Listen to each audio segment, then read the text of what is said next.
8 tahun yang lalu, sebuah kekuatan dahsyat melengkungkan ruang dan waktu yang menyebabkan makhluk-makhluk dari dunia lain menyerang dan membantai umat manusia dengan liar. Peristiwa itu membuat jumlah populasi manusia menurun drastis, dan mereka yang selamat menyebut peristiwa tersebut The Doomsday. Selain itu, terdapat kejadian lainnya berupa Demon Waves yang menyebabkan perubahan medan magnet pembawa sistem kelas yang membuat manusia menjadi lebih kuat sehingga dapat memperoleh talent secara acak dan memilih berbagai kelas dalam sistem. Setelah memilih kedua hal tersebut, maka seseorang dapat menguasai dan membawa kemampuan itu kembali ke dunia nyata. Walau begitu, sebuah talent yang terawakan saja tidak menentukan nasib seorang profesional. Untuk itu, sebuah akademi profesional pertama pun didirikan di kota Jiang untuk melatih para generasi muda menghadapi masa depan. Seorang kepala sekolah menyatukan tangannya dan memberitahu para siswa bahwa mereka telah lulus dari seluruh mata pelajaran teori di akademi tersebut, sehingga hari ini adalah hari bersejarah di mana mereka akan mengalami awaken dari talent masing-masing dan hari pertama memasuki sebuah dungeon. Pria tua itu meminta para agar siswa masuk dan berkata bahwa dirinya yakin kalau mereka sudah siap menjadi seorang profesional setelah bertahun-tahun berlatih, dengan harapan dapat melindungi umat manusia meski harus mengorbankan nyawa sendiri sekalipun. Dia juga mengatakan bahwa para siswa akan mengalami awaken pada talentanya ketika dipanggil berdasarkan nomor induk masing-masing secara bergantian. Lin Ye, salah satu murid akademi, berpikir bahwa hari yang dinanti-nantikan akhirnya tiba setelah bertahun-tahun tinggal di dunia ini. Dia pun merasa kalau pengenalan talent sangat penting bagi para profesional. Talent tersebut terbagi menjadi 5 kualitas, yakni level normal, rare, legendary, semi-god, dan terakhir adalah level mighty child, yang belum pernah muncul semenjak manusia dibangkitkan. Sementara job yang paling diminati adalah swordsman dan magician, lalu diikuti oleh assassin dan warrior di belakangnya. Sementara itu, priest merupakan kelas yang dianggap rendah karena memiliki kemampuan yang minim, seperti kurangnya mobilitas, hampir tak ada kemampuan menyerang, rendahnya keuntungan penyembuhan, dan sebagainya. Selain itu, priest juga tak dapat menyelesaikan misi sendirian, tidak seperti kelas lain saat menggunakan equipment dan dukungan dari talent yang baik. Bahkan seorang magician dan summoner pun dapat menggantikan peran priest dengan berbekalkan keahlian operasional yang baik. Akibat segala kekurangan tersebut, seorang priest hanya bisa bersembunyi di belakang tim, sehingga menjadi bahan tertawaan karenanya. Lin Ye, sang MC, ditarik oleh seorang mana gadis yang memegang ujung lengan bajunya. Gadis itu bertanya apakah Lin Ye sudah memutuskan kelas yang diambil. Lin Ye tersenyum dan berkata bahwa tidak ada gunanya memikirkan itu sekarang, karena dia baru bisa tahu kelas yang cocok setelah mengaktifkan talentnya. Gadis itu menghela napas berat dan mengatakan kalau dirinya hanya bertanya saja. Diketahui gadis itu bernama Mumu, yang juga siswa dari Akademi Jiangcheng, akademi yang sama dengan Lin Ye. Dari kejauhan, sekelompok pria membicarakan mengenai betapa cantiknya Mumu hari ini. Lin Ye lalu mengangkat tangannya dan menepuk kepala Mumu, yang membuat matanya tertutup. Melihat itu, sekelompok pria tadi tampak begitu marah terhadap perbuatan Lin Ye. Mereka marah dan menyebut Lin Ye sebagai orang tak berguna. Salah satu dari mereka bahkan berkata kalau dirinya penasaran mengenai talent macam apa yang akan didapatkan Lin Ye ketika awaken nanti. Mendengar semua itu, Mumu menyilangkan tangannya di dada dan meneriaki mereka agar diam. Beberapa saat kemudian, terdengar kabar bahwa siswa nomor 1001 yang bernama Wang Shuai baru saja awaken dengan talent rare yang sangat kuat, yang dapat meningkatkan kekuatan keterampilan fisik sebesar 50%. Seseorang dari penonton berteriak bahwa talent rare itu sangat cocok untuk kelas warrior yang kuat, dan menambahkan bahwa pria bernama Wang Shuai itu pasti akan menjadi yang terbaik pada tes kali ini. Menatap ke samping, Wang Shuai menyadari Lin Ye, lalu berkata kalau dirinya benar-benar ingin tahu mengapa Lin Ye begitu diperhatikan oleh Dewi Mumu. Kemudian, Lin Ye pun menepuk bahu Mumu sambil menyuruh gadis itu untuk mengabaikan perkataan mereka. Mumu tersipu dan bertanya-tanya mengapa Lin Ye tidak pernah peduli dengan pendapat orang lain. Mumu lalu menoleh ke arah Lin Ye yang berkata bahwa dia akan menjadi kuat hanya dengan cara itu. Tiba-tiba Lin Ye teringat masa lalunya ketika kedua orang tuanya berlari sambil menggendongnya menuju tempat perlindungan. Ibunya yang berusaha menenangkan Lin Ye kecil berkata agar tidak perlu takut karena mereka hampir sampai. Namun seekor monster sudah berada di dekat mereka, yang langsung menyerang sang ayah yang menggendong Lin Ye. Serangan itu menyebabkan Lin Ye terlempar dan terpisah dengan ayahnya yang terkapar dan ibunya yang dicengkeram monster itu. Lin Ye kecil mulai menangis memanggilnya, tetapi ayahnya memerintahkannya untuk lari lebih cepat ke dalam. Sementara ibunya yang juga hampir dimangsa oleh monster itu sempat berteriak agar Lin Ye harus bertahan hidup. Di waktu lain, seorang wanita dengan anak perempuan di belakangnya mengulurkan tangan kepada seorang bernama Xiao Ye yang sekarang adalah keluarga barunya, agar pulang bersama. Linya bergumam dalam hati bahwa inilah satu-satunya cara agar dia bisa melindungi Mumu. Di papan pengumuman, tertulis nama Linya dengan nomor 1128, yang berarti sekarang adalah gilirannya. Mumu berdiri terdiam penuh tanda tanya, sementara sang MC memasuki arena yang dipenuhi cahaya keemasan tempat awaken-nya Talon. Linya merasa tubuhnya seolah melayang di udara, sampai beberapa detik kemudian dia bertanya, apakah tempat ini adalah tempat kebangkitan Talon para siswa? Dia meraih cahaya di depannya, lalu seekor naga putih dan merah muncul dan terbang di dekatnya. Linya pun berteriak ketika kedua naga tersebut hendak merasuki tubuhnya. Lalu dia membaca hasil kebangkitannya yang berupa Talon Mythical, Reversing Heaven and Earth. Sistem langsung menyarankan agar Lin Ye menyembunyikan talent itu karena belum pernah muncul sebelumnya. Maka dia pun menyetujui saran itu. Sebagai penjelasan, Talent Reversing Heaven and Earth level 1 berfungsi untuk menimpa dan memperkuat semua skill yang dimiliki, serta dapat diaktifkan dan dinonaktifkan secara bebas. Jika talent tersebut ditingkatkan ke level yang lebih tinggi, sifat dasar keterampilannya bisa diubah. Saat ini, efek peningkatan yang dimiliki adalah pengurangan konsumsi mana sebesar 10%, sementara efek transformasinya merupakan perubahan buff sebagai debuff dan debuff menjadi buff. Syarat peningkatan talent ini adalah menaikkan level pribadi ke level 10, yang mampu membatalkan semua efek pada dirinya sendiri dan dengan bebas mengendalikan. Lalu, Linya menyadari bahwa hal itu berarti musuh tidak akan pernah bisa mengalahkannya. Dia juga memikirkan kemungkinan serangan tanpa skill seperti pukulan biasa, atau jika ada priest yang menyembuhkannya, maka itu bisa memecah efek kebal dan langsung melukainya. Karena itulah Linya merasa perlu menyembunyikan bakatnya, sambil mengepalkan tangan dengan kuat. Linya lalu keluar dari arena dengan dinyatakan sebagai siswa nomor 1128 yang talent awaken-nya disembunyikan. Ia berkata kepada Mumu agar tidak menatapnya seperti itu karena bakatnya yang masih rahasia. Orang-orang di alun-alun mulai bergumam bahwa Linya pasti memiliki talent yang memalukan. Makanya dia menyembunyikannya. Juga ada yang menambahkan bahwa orang rendahan sepertinya pantas mendapatkan talent rendahan. Bahkan beberapa orang menyebutnya pecundang. Kemudian, Linya diperintah agar segera memilih kelas pilihannya yang lalu diikuti oleh Mumu yang dipanggil untuk memulai awaken talent-nya dengan didorong oleh sang MC. Setelah menyelesaikan proses awaken talent, para siswa akan memilih kelas melalui patung dewi. Linya maju mendekat dan diumumkan bahwa peserta selanjutnya boleh melanjutkan ke proses pemilihan kelas. Sebuah pesan sistem lalu muncul di hadapannya yang menyatakan bahwa dia berhak memilih kelas yang diinginkan. Linya berpikir bahwa jika kebal dalam kadar tertentu dianggap hebat, maka kemampuan Reversing Heaven and Earth jelas merupakan skill tingkat dewa. Dia memandang ke depan dan menyadari bahwa untuk memaksimalkan kekuatan talentnya, Linya harus menutupi kelemahannya dengan memilih kelas yang tepat. Dengan yakin, Linya menunjuk dan memilih kelas priest. Kemudian sebuah pesan muncul di hadapannya untuk mengonfirmasi kelas pilihannya itu. Dia juga ditanya apakah benar-benar memilih kelas priest, sebab Linya akan menjadi siswa pertama dalam sesi ini yang memilih kelas itu. Linya tersenyum dan menjawab bahwa dirinya memang ingin menjadi priest. Cahaya kuning langsung memancar terang, lalu sistem mengonfirmasi bahwa perubahan kelas berhasil. Tak lama kemudian, Linya membaca informasi sistem yang menyatakan bahwa proses pergantian kelas telah selesai, dan dia merasa sangat gembira karenanya. Sebuah pesan sistem kembali muncul yang mengenai informasi mengenai status dan karakteristik barunya. Dia pun memeriksa semuanya dengan saksama, karena semua itu baru baginya. Linya memejamkan matanya dan mencoba mengaktifkan skill Reversing Heaven and Earth yang menghasilkan kilatan merah pada tongkatnya. Jendela sistem yang menampilkan deskripsi skill penyembuhan muncul di hadapannya lagi.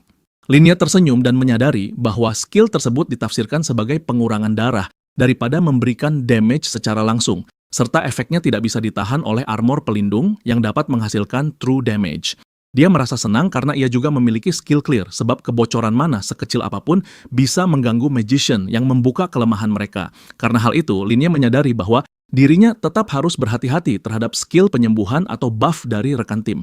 Dengan talent Reversing Heaven and Earth, efeknya bisa lebih menyebabkan kerusakan tubuh. Orang-orang yang berdiri di dekat tangga membicarakan soal Linya yang memilih kelas priest dan mengolok-oloknya dengan mengatakan bahwa Linya pasti pengecut yang hanya ingin bersembunyi di belakang timnya. Tak lama terdengar kabar bahwa Mumu mendapatkan talent legendary dengan nama Bionic Tears yang memungkinkan dia memanggil spirit atau roh dari dunia lain untuk bertarung bersamanya. Kerumunan di belakangnya mulai heboh membicarakan talent legendary milik gadis itu, serta mereka juga penasaran dengan kelas yang akan dipilihnya. Mumu pun mendekati patung dewi dan sebuah pesan sistem muncul untuk memintanya memilih kelas yang diinginkan.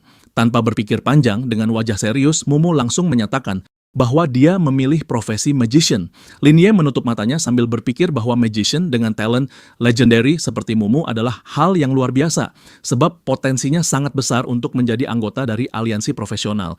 Sang kepala sekolah akademi berkata bahwa dia begitu tertarik karena sudah lama tidak ada siswa yang memilih kelas priest. Seseorang di dekat kepala sekolah menyebut bahwa Linie seolah tampak sukarela memilih kelas priest, namun pria tua itu hanya membelai janggutnya.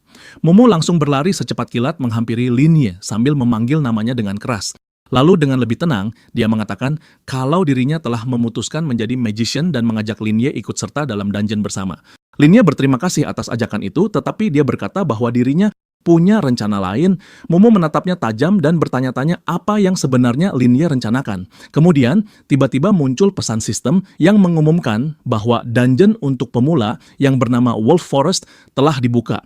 Maka, siswa yang sudah melalui proses awaken dan pergantian kelas diperbolehkan masuk. Seorang pria berambut ungu kemudian mendekati Linie dan memintanya menyampaikan pesan untuk Mumu mengenai dirinya yang ingin mengajak gadis itu bergabung ke dalam timnya, serta dia juga akan membawa Linie bersamanya jika Linie mau mengikuti perintahnya itu. Walau begitu, Linie langsung menolak tawaran itu yang membuatnya dicap sebagai orang tak tahu terima kasih. Tiba-tiba, kepala sekolah akademi menyipitkan matanya sambil berkata bahwa sebuah kompetisi membutuhkan kerja sama tim. Meskipun punya bakat yang tinggi, tetapi akan tetap sulit melawan gerombolan iblis jika seorang diri. Para siswa pun menoleh ke arah pria tua itu, selain salah seorang dari mereka menyapa sang kepala sekolah. Sang kepala sekolah berkata bahwa saat di hadapan makhluk-makhluk jahat, semua perselisihan pribadi harus dilupakan. Linie dengan tenang menjawab kalau dirinya tidak ada perselisihan di antara mereka, hanya saja dia percaya bahwa Solo akan mendapatkan pengalaman dan keuntungan yang lebih banyak. Pria tua itu terlihat tidak setuju, karena dia tak yakin jika seorang priest bisa bertarung secara solo atau sendirian. Dia juga mengingatkan bahwa jika terpaksa, maka tim lain bisa dicari, sebab keselamatan dan kesehatan tidak bisa dianggap sepele, karena apapun yang terjadi dalam kompetisi akan berdampak kepada dunia nyata. Linie berterima kasih kepada kepala sekolah dengan berkata bahwa dirinya tetap akan mengikuti kompetisi secara solo. Si kepala sekolah lalu berpikir dalam hatinya kalau Linie pasti berpikir akan naik level dengan cepat karena menjalankan dungeon sendirian. Selain itu, Linie belum cukup kuat untuk menunjukkan bakatnya kepada orang lain. Kepala sekolah itu bertanya-tanya alasan mengapa Linie bisa begitu percaya diri. Linie mengulurkan tangannya ke arah portal, lalu diikuti sebuah pesan sistem muncul di depannya, yang menyatakan bahwa dungeon pemula sangat berbahaya dan disarankan untuk dilakukan dalam tim. Saat ditanya apakah dia tetap ingin melakukannya sendirian, Linie dengan yakin menjawab setuju. Di dalam dungeon tampak sebuah hutan pada malam hari. Kemudian sebuah pesan peringatan muncul yang menyatakan bahwa tantangan Wolf Forest tidaklah mudah dan pemula disarankan untuk menyelesaikannya secara bekerja sama dengan tim.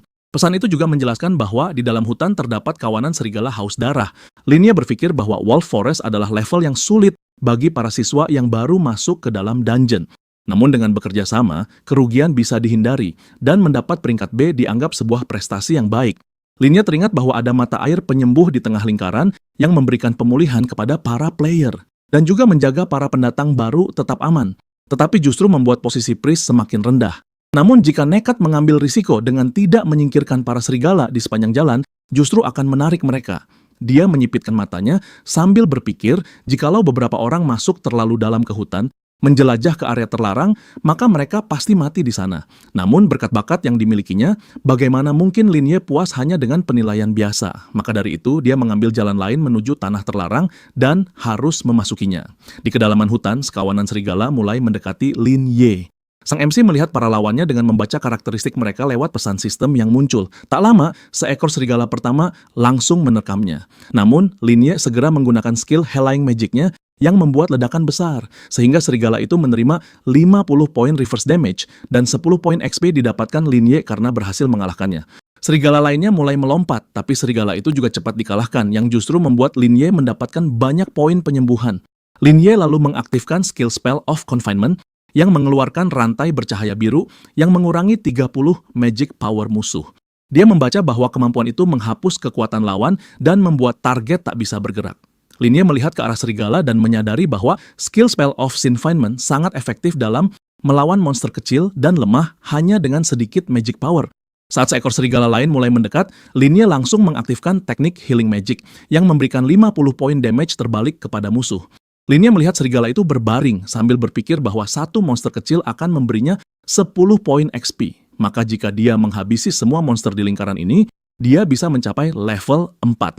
Target Lin Ye adalah Hideon Boss, dan walaupun berbeda satu level, itu bukan masalah. Saat itu juga, seekor serigala sudah siap menerkam Lin Ye dari belakang. Dari sudut matanya, dia melihat monster itu dan segera mengaktifkan Healing Magic.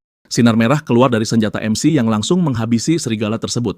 Lin Ye menyeka wajahnya dan berpikir bahwa dirinya sudah mempersiapkan hari ini dengan matang, sebab dia tahu bahwa musuh tidak akan memedulikan levelnya ketika hendak menyerang. Pesan sistem muncul menyatakan bahwa mode menyerang dan efek Reverse Universe telah dinonaktifkan, lalu dia pun menggunakan teknik Healing Spell. Dari pesan berikutnya, dia mengetahui bahwa dirinya telah naik ke level 2 beserta semua statistiknya meningkat. Lin Ye mendapat 2 poin atribut bebas, maka dia menambahkan semuanya ke atribut Intelligence. Dari akademi, kepala sekolah melihat Lin Ye yang ingin memasuki area terlarang yang tidak boleh dieksplorasi selama pelatihan. Dia pun terkejut karena mengetahui niat Lin Ye yang ingin melawan bos. Si kepala sekolah berpikir bahwa Lin Ye bukanlah orang yang sengaja mencari kematian, dan menyimpulkan bahwa bakat tersembunyinya pasti berada di tingkat legendary atau bahkan lebih tinggi. Pria berambut tua itu berkata bahwa jika Lin Ye tidak akan mengungkapkan bakatnya, maka dia harus memperhatikan kandidat lain yang juga layak. Dia juga benar-benar berharap Lin Ye bisa kembali dengan selamat. Penjaga di samping kepala sekolah berkata bahwa dirinya bertaruh kepada Lin Ye, bahwa dia akan memecahkan rekor. Dia juga bertanya kepadanya mengenai kelayakan gadis itu sebagai kandidat. Mereka itu sedang membicarakan Mumu yang tergabung dalam tim yang saat itu sedang diserang serigala. Mumu segera melihat lawannya dan menggunakan skill Ice Frost Spell yang membuat teman-temannya kagum dengan kekuatan itu.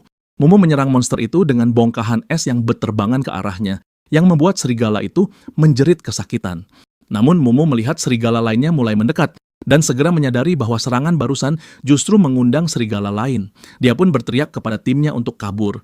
Namun dia langsung berpikir bahwa jika sekarang lari, citra sang dewi pada dirinya akan hancur. Karena hal itu, Mumu segera mengambil keputusan untuk memerintahkan rekan-rekannya berlindung di belakangnya. Tanpa ragu, dia langsung menggunakan skill Tears of Bionics. Beberapa saat kemudian, dia juga menggunakan skill Ice Frost Spell. Setelah itu, para monster tak lagi menjadi ancaman, sebab serigala-serigala itu sudah terpental ke samping. Mumu mengerutkan keningnya, dan dengan suara bahagia berkata bahwa sekarang sudah aman. Kepala sekolah yang memperhatikan aksi gadis itu berkata bahwa itu cukup bagus. Rekannya menambahkan bahwa tanpa pengalaman tempur, maka mengandalkan bakat saja tak akan membawa hasil jauh. Di tempat lain, Lin Ye telah naik ke level 3 dan mengumpulkan poin. Dia berpikir bahwa kecepatannya sudah sesuai harapan, dan jika mengalahkan monster kecil lagi, dia akan naik ke level 4. Tiba-tiba, Lin Ye mendengar suara dari semak-semak. Dia berhenti dan menoleh. Lin berjalan ke arah semak yang menjadi sumber suara itu. Di balik semak-semak itu, terlihat sekumpulan serigala yang dipimpin oleh serigala besar bernama Dark Wolf King, yang merupakan penguasa hutan dan terkenal sangat buas, sebab dia akan menyerang makhluk apapun yang dilihatnya. Dan karena merupakan bos tersembunyi, makhluk itu disebut tabu di dalam catatan sekolah. Banyak siswa yang cedera karena mencoba melawannya, bahkan cacat selamanya. Serta pahlawan masa depan pernah dihabisi dengan kejam oleh makhluk ini. Itulah alasan mengapa akademi menandai area ini sebagai tempat terlarang. Lin Ye berpikir bahwa serigala liar selalu berada di sekitar raja. Tetapi dia juga paham bahwa seperti binatang lain, mereka akan sesekali meninggalkan sarangnya untuk mencari tempat yang lebih nyaman. Dan mereka tidak selalu kembali ke sarang mereka segera, tetapi berjalan-jalan di sekitar. Dia tahu bahwa itu membuat mereka bisa disingkirkan satu persatu dengan mudah. Lin Ye menyerang seekor serigala secara diam-diam, lalu pesan sistem muncul menyatakan bahwa dia telah memberikan damage terbalik pada serigala liar. MC pun menyadari bahwa monster kecil merepotkan seperti itu adalah sumber darah terbaik, sebab begitu mendapatkan cukup XP, dia akan langsung menghadapi Dark Wolf King sendirian. Dengan begitu, saat pengikutnya semakin sedikit, levelnya akan makin tinggi. Tak lama, pesan sistem muncul menyatakan Lin Ye telah mencapai level 4. Tiba-tiba, Dark Wolf King mulai menjerit yang terlihat sangat marah. Sang MC tersenyum dan bertanya-tanya apakah akhirnya ia telah melihat apa yang selama ini dicarinya. Lin Ye menatap lawannya dan menyatakan bahwa pertandingan akhir telah dimulai. Sebelumnya, dia sudah mempelajari karakteristik Raja Serigala. Dia tahu statistiknya jauh lebih tinggi dari serigala biasa, tapi dia tidak akan mundur. Musuh mulai menggeram padanya, tapi itu tak menghentikan Lin Ye. Dia pun menyadari bahwa serangan Raja Serigala justru mengisi kembali health point-nya, dan jika terus diserang, dia bisa mengalahkan musuhnya hanya dengan berdiri diam. Raja Serigala menunjukkan taringnya dengan mata bersinar, dan napasnya berat karena kelelahan. Pesan muncul di depan Lin Ye bahwa healing magic telah selesai cooldown. Mata musuh menyala dan dia mengaum keras. Pesan sistem menyatakan bahwa Raja Serigala akan melakukan serangan dasar berupa serangan cakar. Namun Linye tidak gentar, dia tetap fokus dan siap menghadapi sang serigala. Serangan serigala itu hanya mengenai tanah beberapa meter darinya. Sang MC kemudian bertanya, apakah monster itu akhirnya mengerti, lalu berkata bahwa serangannya terlalu lambat. Monster itu makin marah. Linye bertarung dengan Raja Serigala dan berpikir jika saja ada kawanan serigala di sekitarnya sekarang, dirinya mungkin harus berusaha lebih keras. Ia menatap lurus ke depan, bahagia karena musuhnya sendirian. Saat Healing Magic selesai cooldown, Linye langsung menggunakannya, yang membuat ledakan sehingga Raja Serigala langsung kalah. Beberapa saat kemudian, pesan sistem muncul bahwa mengalahkan Dark Wolf King memberikan 1000 poin pengalaman dan menaikkan level ke-5. Dia memahami bahwa dirinya telah menyelesaikan hutan serigala dan menerima peti perunggu sebagai hadiah. Lalu muncul pesan bahwa tidak ada skill yang rusak. Peringkatnya naik ke level SSS. Linye berkata bahwa jika saja kemampuan healing terbalik diakui sebagai skill penyerang, mungkin dia tidak akan mendapat peringkat SSS sekarang. Semua siswa mendengar bahwa seseorang telah menyelesaikan tantangan Wolf Forest, menyelesaikan semua prestasi tersembunyi, dan mendapatkan peringkat tinggi. Mereka sangat terkejut. Banyak yang mulai membicarakan siapa orang itu, bahkan ada yang menganggap hal itu sebagai peristiwa bersejarah. Kepala sekolah pun berkata bahwa siswa itu tak tertandingi dan tidak ada yang bisa menyamainya. Via lalu mengatakan bahwa sejauh yang dia ingat, hanya Linye yang berani masuk ke area terlarang itu. Asistennya bertanya bagaimana mungkin hal seperti itu terjadi, karena syarat utama untuk mendapatkan peringkat SSS adalah menyelesaikan level tanpa terkena damage. Dan bagaimana mungkin seseorang bisa melakukannya sendirian? Momo berpikir itu menakjubkan, karena bisa menyelesaikan dungeon dan mendapat peringkat SSS. Sementara dirinya sendiri sangat kesulitan. Di sisi lain, MC berpikir bahwa kelihatannya semua berjalan dengan baik. Kemudian ia pun memutuskan untuk membuka peti hadiah yang diterimanya. Setelah dibuka, sebuah pesan muncul, menyatakan bahwa dirinya memperoleh buku skill tingkat silver bernama Divine Healing, dan equipment tingkat silver bernama Shadow Dagger. Dari pesan yang muncul kembali, Linye tahu kalau senjata bernama Shadow Dagger itu meningkatkan kekuatan serangan dan akurasi. Dia juga mulai mempelajari skill aktif Divine Healing yang memberi napas suci kepada semua rekan tim dalam radius belasan meter. Sang MC berpikir bahwa skill itu memiliki cooldown yang cukup lama dan konsumsi mana yang tinggi, tetapi setidaknya untuk tahap awal, itu bukan masalah. Linye sadar bahwa ledakan area dengan damage yang tinggi seperti itu adalah pukulan pamungkas terbaik di tahap awal. Linye memiliki begitu banyak hal di pikirannya. Dia bukan hanya memikirkan hadiah yang diperoleh, tetapi juga tentang paman dan bibinya yang selalu memberinya uang, yang tak ingin terus bergantung kepada mereka. Pesan sistem muncul yang menyatakan bahwa dirinya memiliki 5 poin tambahan. Yang begitu diketahuinya bahwa poin itu sangat berharga dan sumbernya sangat langka. Linye menatap tajam ke depan dan menyadari bahwa hanya dengan mencapai level SSS, dia mendapat poin stat tambahan. Ia pun memutuskan untuk menyalurkan semua poin atributnya ke intelligence, dan memutuskan mulai hari ini, dia akan menjadi priest terbaik dan paling mematikan yang pernah ada. Para siswa mulai berteriak bahwa para pemain telah keluar, yang tampaknya mereka adalah tim peringkat SSS. Siluet seseorang mulai terlihat dari gerbang, dan orang-orang mengenali Linye yang membuat mereka sangat terkejut. Orang-orang mulai bergumam bahwa peserta lain bahkan belum selesai. Seseorang di antara kerumunan itu mengatakan kalau mereka ingin melihat hadiah tersembunyi yang diperoleh. Momo langsung berlari ke arah Linye dan bertanya dengan memastikan bahwa pria di hadapannya sekarang adalah benar-benar Linye. Anak-anak lainnya tidak bisa percaya bahwa pecundang itu berhasil dengan sukses. Seseorang juga memperhatikan bahwa pria itu keluar tanpa membawa apapun. Beberapa anak muda berdiri di belakang Linye sambil tertawa gembira karena tidak percaya dia benar-benar berhasil. Linye mengangkat tangannya dan menunjukkan dagger atau belatinya ke atas, lalu bertanya apakah ada yang mengubah profesinya menjadi assassin. Karena dirinya memiliki senjata berkualitas tinggi dan menawarkannya. Seseorang dari kerumunan bertanya bagaimana Linye bisa mendapatkannya. Karena dagger itu adalah senjata tingkat silver. Tertarik dengan senjata itu, seorang pria langsung menyatakan ingin membelinya dengan harga 50.000. Dalam hatinya, Linye berpikir bahwa 50.000 adalah harga yang lumayan untuk senjata premium. Dia pun menyatakan siap menjual belati itu dengan harga 50.000. Semua yang hadir memandangi Linye dengan penuh perhatian, hingga seorang gadis berteriak bahwa dia bersedia membelinya seharga 100.000. Para pemain langsung tercengang, karena mereka tahu bahwa penghasilan tahunan keluarga rata-rata hanya 10.000 koin, sehingga membutuhkan waktu sangat lama untuk mengumpulkan 100.000 sebab jumlah itu benar-benar luar biasa. Linye menyadari bahwa 100.000 mungkin memang agak mahal untuk belati kelas 1, tetapi menurutnya itu masih wajar. Dia lalu melepaskan belati itu yang melayang di atas telapak tangannya dan menyatakan bahwa belati tersebut telah terjual. Beberapa anak muda datang menghampiri Lin Ye untuk menanyakan levelnya sekarang. Dengan tenang, Lin Ye hanya menjawab bahwa dirinya berada di level 5. Mereka tidak puas dengan jawaban itu dan terus menanyai Lin Ye soal timnya dan kebenaran tentang dia yang mendapatkan peringkat SSS. Kepala sekolah dan asistennya memperhatikan semua kericuhan itu dengan seksama. Si kepala sekolah berambut abu-abu menyatakan bahwa sang MC tidak tergabung dalam tim manapun. Seorang pria lainnya memotong ucapannya dengan mengatakan bahwa belum pernah ada yang mampu melakukannya seorang diri, maka dia pasti mencari tim di dalam dungeon.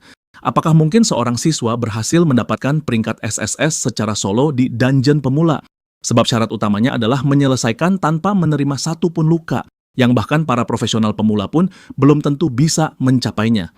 Salah satu pria mulai bertanya apakah mereka harus terus mengganggunya. Namun pria itu mengepalkan tangan dan berkata bahwa Lin Ye hanya beruntung dan kemungkinan telah melakukan kecurangan. Dia menuduh Lin Ye hanyalah pris rendahan dan bersumpah akan memberinya pelajaran di lain waktu. Kemudian kepada para siswa, kepala sekolah menyatakan bahwa semua ujian telah selesai dan mulai hari ini mereka bukan lagi siswa biasa, tetapi calon profesional dengan kemampuan khusus. Lin Ye berdiri bersama Momo sambil mendengarkan bahwa dalam waktu 30 hari mereka akan menghadapi ujian profesional yang paling penting dalam hidup mereka. Pria tua itu mengatakan bahwa setelahnya mereka akan kembali sebagai orang biasa ataupun sebagai pahlawan yang melawan iblis. Semua itu tergantung pada hasil mereka sebulan ke depan yang mengharuskan mereka menjelajahi dungeon pemula dan mencapai setidaknya level 10. Lin Ye berpikir bahwa ujian profesional harus diikuti secara tim karena koordinasi merupakan salah satu aspek penting penilaian. Dia memandangi Momo dan menyadari bahwa dirinya telah menentukan rekannya. Lin Ye tahu bahwa gadis itu sesungguhnya membutuhkan perhatian, meski kadang canggung dan polos, tetapi dia setia dan dapat dipercaya. Walaupun Momo memiliki talent yang kuat, tetapi Lin Ye sadar bahwa dirinya harus melindunginya dari bahaya. Lin Ye kembali teringat pada paman dan bibinya atas semua yang telah mereka lakukan dan tidak akan membiarkan tragedi itu terulang. Lin Ye pun mengajak Momo untuk melewatkan makan malam dan mencoba dungeon yang lebih berbahaya. Kemudian mereka langsung pergi ke dungeon bernama Stone Cave yang dipenuhi scorpion atau kalajengking beracun. Kemudian terlihat pesan sistem di hadapan mereka untuk memilih tingkat kesulitan. Tanpa ragu, Lin Ye memilih level sulit yang langsung ditekannya. Semakin tinggi tingkatannya, semakin tinggi pula status monster serta makin besar hadiahnya. Dungeon ini memang hanya punya 2 level, sedang dan sulit. Momo menanyakan alasan Lin Ye memilih level sulit, sebab dia menyadari bahwa meski ini dungeon awal, tetapi tetap saja tidak akan mudah. Namun Lin Ye hanya menyuruhnya percaya. Momo menjawab bahwa dirinya memang percaya, hanya saja dia khawatir tak bisa keluar tanpa menerima kerusakan, sehingga malah menjadi beban. Lin Ye mengangkat jarinya dan berkata bahwa dungeon ini punya metode lulus tertentu. Momo terkejut dan bertanya apakah maksudnya menghindari pembersihan monster. Lin Ye berkata bahwa monster di dungeon ini telah ditetapkan. Dia menemukan data yang ditinggalkan, mengintegrasikan, serta merekonstruksinya. Dari perhitungannya, ini bisa dilewati. Momo membuka matanya lebar-lebar karena merasa kagum. Karena seolah Lin Ye menyusun ulang semuanya hanya berdasarkan deduksi. Sebenarnya Momo tahu bahwa selama ini Lin Ye menyembunyikan kekuatannya, sebab dia telah mempelajari dungeon dan monster sejak awal dan menghitung data. Tetapi nilai teorinya selalu buruk, dan semua menganggapnya bodoh. Lin Ye melihat gadis itu dan bertanya apa yang dipikirkannya. Dia lalu mengisyaratkan untuk mengajaknya masuk. Momo yang pipinya memerah langsung menjawab bahwa dirinya akan datang. Namun, Momo yakin kepada Lin Ye yang akan menjadi pahlawan yang menyelamatkan dunia.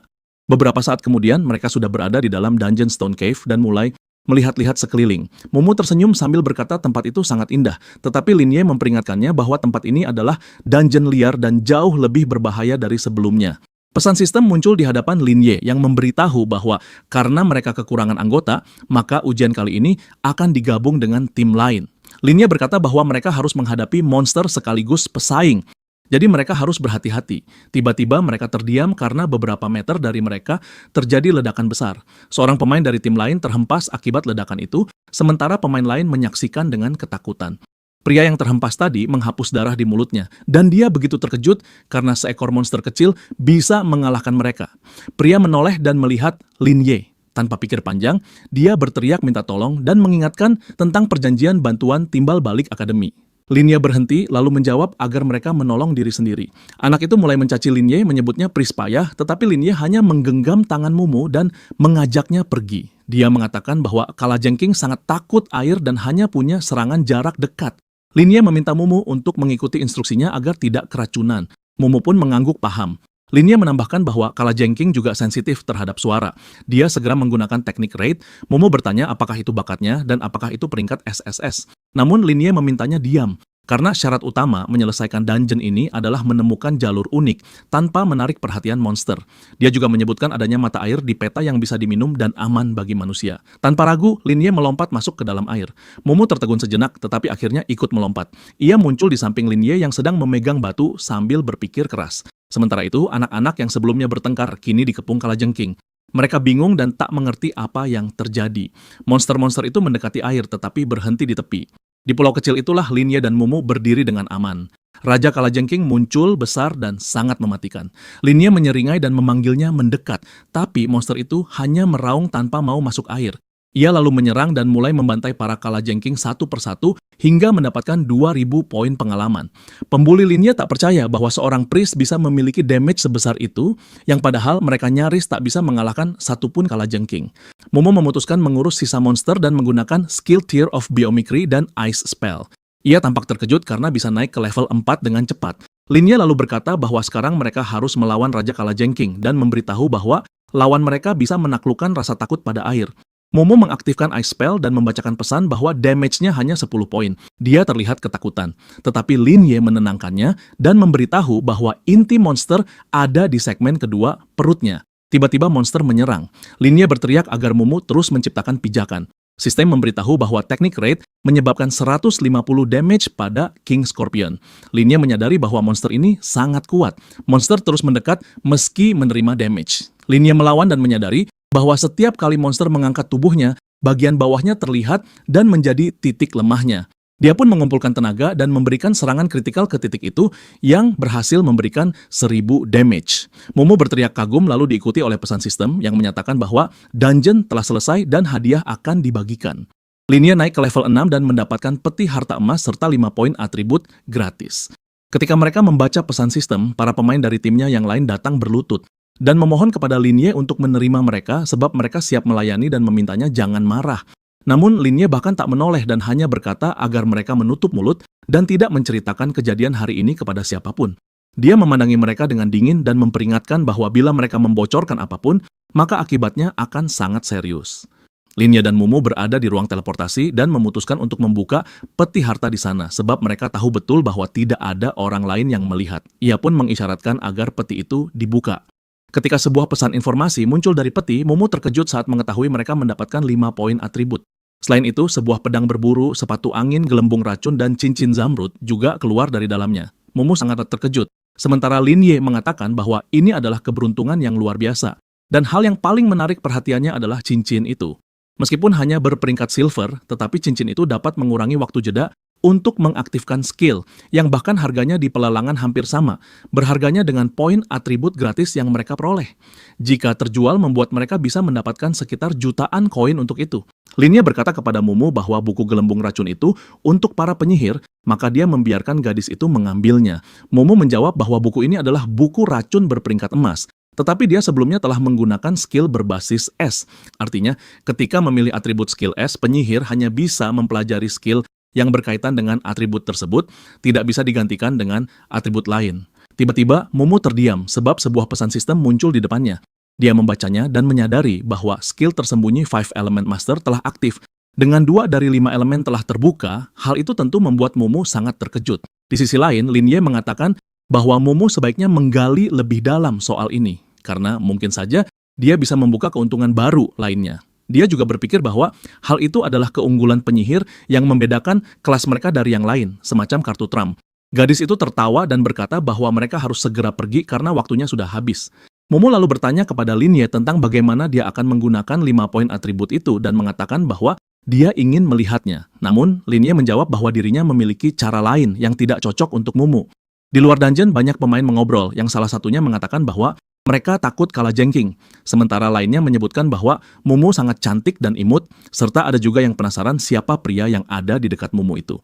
Rekannya menjelaskan bahwa pria itu adalah orang biasa bernama Lin Ye, yang rumornya mendapatkan kelas SSS. Tiba-tiba, sebuah mobil sport kuning melaju dengan kecepatan tinggi yang membuat orang-orang terkejut. Pria yang keluar dari mobil itu berkata kepada temannya mengenai gadis yang dia bicarakan memang luar biasa. Saat itu juga, Mumu langsung memegang lengan Linye dan memintanya untuk pergi dari sana, sementara Linye yang kaget menanyai alasan Mumu menyuruhnya pergi. Mumu menjawab bahwa dirinya tidak suka orang seperti anak pemilik mobil itu sebab dia hanya mengandalkan keluarganya yang kaya dan suka merampas suatu hal milik orang yang tidak bersalah dan punya hobi mempermainkan wanita dari keluarga miskin. Sebelum Mumu dan Linye pergi, si pria berambut coklat menoleh padanya dan memintanya untuk menunggu. Pria kaya itu diketahui bernama Huang Xiaofeng, sang pewaris perusahaan Huang Group. Dia memperkenalkan namanya sambil mengulurkan tangan. Sementara itu, para siswa mulai berbisik di belakang pria itu. Semua orang tertarik pada kehidupannya, sebab kemanapun dia pergi, dia selalu menjadi pusat perhatian. Namun gadis itu menutup matanya dan mengatakan bahwa dia sudah punya pacar. Sang tokoh utama terkejut dengan jawaban itu. Huang menatap Linye yang dianggapnya sebagai orang yang hanya memakai baju murahan dari pasar dan menganggapnya seolah bunga yang tumbuh di atas kotoran sapi. Linye lalu mengatakan bahwa dia pikir Mumu mengenal pria bernama Huang itu. Kemudian Huang menjulurkan tangannya dan meneriaki Linye untuk segera minggir dari sana. Namun, Linye langsung memukul lengan Huang dengan cepat. Huang pun berteriak dengan sangat marah karena keberanian Linye yang memukulnya. Dia menggunakan skill warrior, sementara Linye langsung mengaktifkan teknik reversal dengan hanya berdiri dan menatap lawannya dengan dingin. Beberapa detik kemudian, Huang terlempar ke seolah-olah oleh kekuatan tak kasat mata. Dia jatuh berlutut, memegangi perutnya dengan satu tangan sambil berteriak dan meringis kesakitan. Beberapa saat kemudian, Huang mendongak dengan keringat bercucuran di wajahnya. Dengan gigi terkatup, dia bertanya kepada lawannya apa kelasnya. Linye menatapnya tajam dan menjawab bahwa dirinya tidak melakukan apa-apa dan semua orang di sana bisa menjadi saksi. Kemudian, sang MC tersenyum lebar dan menyebut dirinya hanya seorang priest, tidak lebih. Orang-orang mulai membicarakan apa yang baru saja terjadi dan alasan Huang tergeletak di tanah, sementara Mumu menyadari bahwa tadi itu adalah talent milik Linye. Huang mencoba memukul lagi, tetapi sedetik kemudian dia kembali terjatuh dan berkata pada Linye agar tidak bermain curang. Dalam hatinya, Linye merasa teknik reversalnya cukup menarik, karena teknik itu bukan hanya memberikan serangan balik, tetapi juga serangan tambahan. Namun Linye merasa bahwa serangannya itu belum seberapa kuat, karena dia bahkan belum menggunakan setengah dari kekuatannya. Huang meneriakkan bahwa jika Linye memang berani, dia harus bertarung secara normal. Sementara itu, seorang pria dari kerumunan meneriakkan bahwa tidak boleh menggunakan kekuatan Awaken dalam perkelahian biasa. Seorang pemuda berkacamata mulai berpikir tentang Huang yang punya perlindungan kuat dan perlengkapan kelas atas, lalu bertanya-tanya siapa sebenarnya lawannya ini. Dia tahu bahwa Linye telah menaklukkan dungeon sendirian dan naik ke level 5. Dia pun segera menghampiri dan meminta maaf kepada Linye atas kelakuan temannya yang buruk, meski dalam hatinya dia bertanya-tanya mengapa belum pernah mendengar tentang Linye sebelumnya. Linye menjawab bahwa dirinya tidak ingin membuat konflik, tetapi Huang tidak setuju. Dia justru berteriak kepada temannya untuk memberi pelajaran kepada Linye. Namun, pria berkacamata itu lebih bijak dan tidak berniat menyerang Linye. Hal itu membuat Huang sangat marah. Kemudian, pria berkacamata itu menempelkan kertas di leher Huang, yang membuatnya tidak sadarkan diri, sambil menjelaskan bahwa Huang adalah keturunan keluarga kaya. Pria berkacamata bernama Qihang itu mulai menarik tuannya menjauh dan berkata kepada Linye. Setelah kejadian ini, ia khawatir Huang akan mengirim orang untuk membalas dendam. Dia juga meminta Linye untuk tidak datang ke sekolah bulan ini, lalu dia mengulurkan kartu bank sebagai kompensasi serta menawarkan bantuan bila ada masalah. Namun Linye menolak tawaran itu. Sang MC mengatakan bahwa dirinya tidak akan mengganggu siapapun kalau tidak ada yang mengganggunya. Setelah itu, dia pergi bersama Mumu sambil memikirkan bahwa dirinya ingin mencoba skill katastrofinya dan penasaran akan hal-hal yang bisa Huang lakukan. Di tempat lain, Linye mengunggah strategi untuk menyelesaikan level di Stone Cave. Mumu bertanya apakah Linye bisa menjual strategi itu dengan harga yang diinginkannya, karena dia sangat khawatir. Namun, Linye begitu yakin tidak akan ada yang menolak poin atribut gratis. Pada saat yang sama, para pemain dari salah satu tim sedang berada di dalam gua. Kondisi mereka tidak mudah saat itu, dan mereka berniat membeli strategi dan mencoba semuanya. Beberapa dari mereka sempat ragu dan takut membuang uang, tetapi akhirnya mereka mengambil risiko. Dan hanya dalam waktu 3 menit, dungeon itu berhasil diselesaikan dengan hasil level SSS tercapai. Hal itu benar-benar mengagumkan bagi tim mereka. Salah satu dari tim itu yang membeli strategi itu merasa senang karena berhasil melewati level tersebut. Baginya, strategi itu sangat sederhana. Tetapi selama ini belum pernah ada yang menemukan. Pemain lainnya juga mengatakan bahwa medan di Stone Cave terlalu rumit dan kondisinya aneh. Tetapi dengan strategi itu, semuanya jadi jelas dan mudah. Anak-anak muda itu juga mengomentari bahwa biaya strateginya sangat masuk akal. Orang-orang pun mulai aktif mencari strategi di internet untuk mendapatkan poin karakterisasi gratis. Mumu terlihat sangat senang karena semakin banyak orang yang memesan strategi mereka. Di tempat lain, seseorang sedang memperhatikan halaman situs tempat Linye menjual strateginya. Dia bertanya kepada rekannya apakah dia sudah menemukan orang yang menjual semuanya itu. Namun mereka menjawab bahwa si penjual menggunakan teknik peretasan, sehingga alamat IP-nya tak diketahui. Walau begitu, mereka tahu kalau Linye berasal dari akademi profesional. Gadis yang memerhatikan layar itu menoleh dan menyadari bahwa tahun ini sepertinya ada hal menarik yang terjadi di akademi. Sementara itu, Linye menulis pesan pribadi mengenai pembelinya, dikenal sebagai pria berotot, yang ingin membeli sebuah pedang besar dan sepakat untuk bertemu di pintu masuk dungeon sekolah. Momo pun merasa gembira karena Linye berhasil mendapatkan lebih dari 300.000 emas, sementara Linye merasa bahwa semuanya berjalan sesuai rencana, dan sekarang dirinya sedang dipromosikan secara aktif. Dia berpikir bahwa dirinya masih harus menaklukkan lebih banyak dungeon dan senjata kelulusan harus diganti nantinya. Dia juga menambahkan bahwa dengan perlengkapan kelas atas tanpa pemahaman bertarung, seseorang hanya akan menjadi umpan dalam uji coba. Momo berkata kalau waktu sebelum tantangan sangatlah berharga, bertanya kenapa Linye menghabiskan waktunya dengan membuat strategi dan mencari uang. Linye tersenyum dan mengatakan bahwa alasan dirinya membutuhkan adalah untuk melindungi orang-orang yang dia sayangi, sebab karena merekalah yang selama ini terus melindungi dirinya. Linye berkata bahwa di kehidupan sebelumnya dia tidak punya keluarga dan tak pernah merasakan kehangatan serta dukungan, maka dilahirkan kembali ke dunia ini adalah keberuntungan terbesarnya. Dia menambahkan bahwa kini dia memiliki orang tua yang sangat menyayanginya. Namun 10 tahun yang lalu, kerabat-kerabatnya memperlakukannya seperti wabah, dengan orang-orang yang seharusnya menjadi keluarga, malah mengharapkannya mati karena gelombang sihir. Sama seperti kedua orang tuanya, dan mereka ingin mengambil warisannya untuk mereka sendiri. Para kerabatnya itu bahkan membicarakan soal pembagian warisan di depan si anak dan menyesal karena tidak memasukkan Linye ke panti asuhan.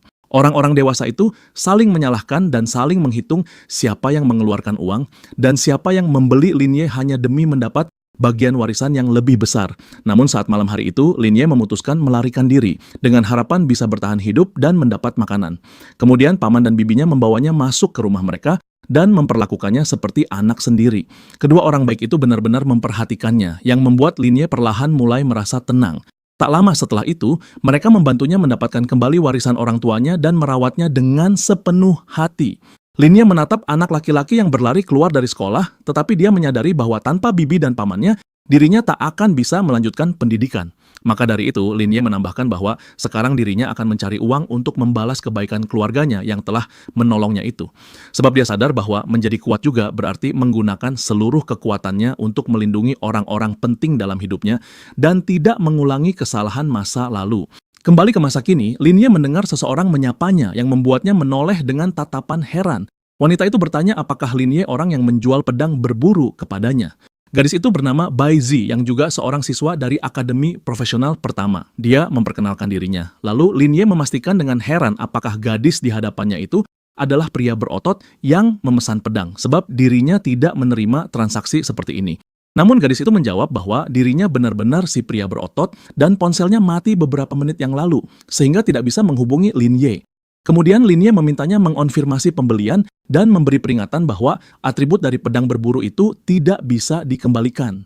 Linye lalu menyerahkan pedangnya dari inventaris. Gadis itu menatapnya tajam dan menangkap pedang berburu itu dengan cekatan. Zi lalu bertanya, apakah harganya benar-benar hanya 80.000 karena waktu berburu harganya bisa mencapai 200.000. Namun Linye balik bertanya, apakah guru di sekolah Zi tidak mengajarkannya soal harga pasar. Gadis itu menjawab bahwa dirinya selalu buruk dalam matematika, sehingga tidak tahu apapun soal harga. Karena hal itu, Linye menganggap kalau Zi hanyalah orang kaya yang bodoh, lalu menyarankannya untuk mengecek harga terlebih dahulu agar tidak tertipu lagi. Zi berterima kasih, lalu segera membayar senjatanya. Dari pesan sistem, Linye mengetahui bahwa dirinya menerima 80.000, yang saldonya telah melampaui 1 juta, yang membuatnya mendapatkan status sebagai pengguna kartu emas. Linye pun merasa senang karena tak perlu mengeluarkan biaya pengiriman. Ketika hendak pergi, dia berkata kalau gadis itu membutuhkan apapun, dirinya siap membantu. Namun pada saat itu juga, kepalanya tertembak cahaya emas yang diikuti munculnya sebuah pesan sistem yang menyatakan bahwa buff khusus bernama Gaze of the Goddess of Luck. Linye terlihat sangat terkejut, lalu kemudian bertanya kepada Zi apakah itu bakat miliknya.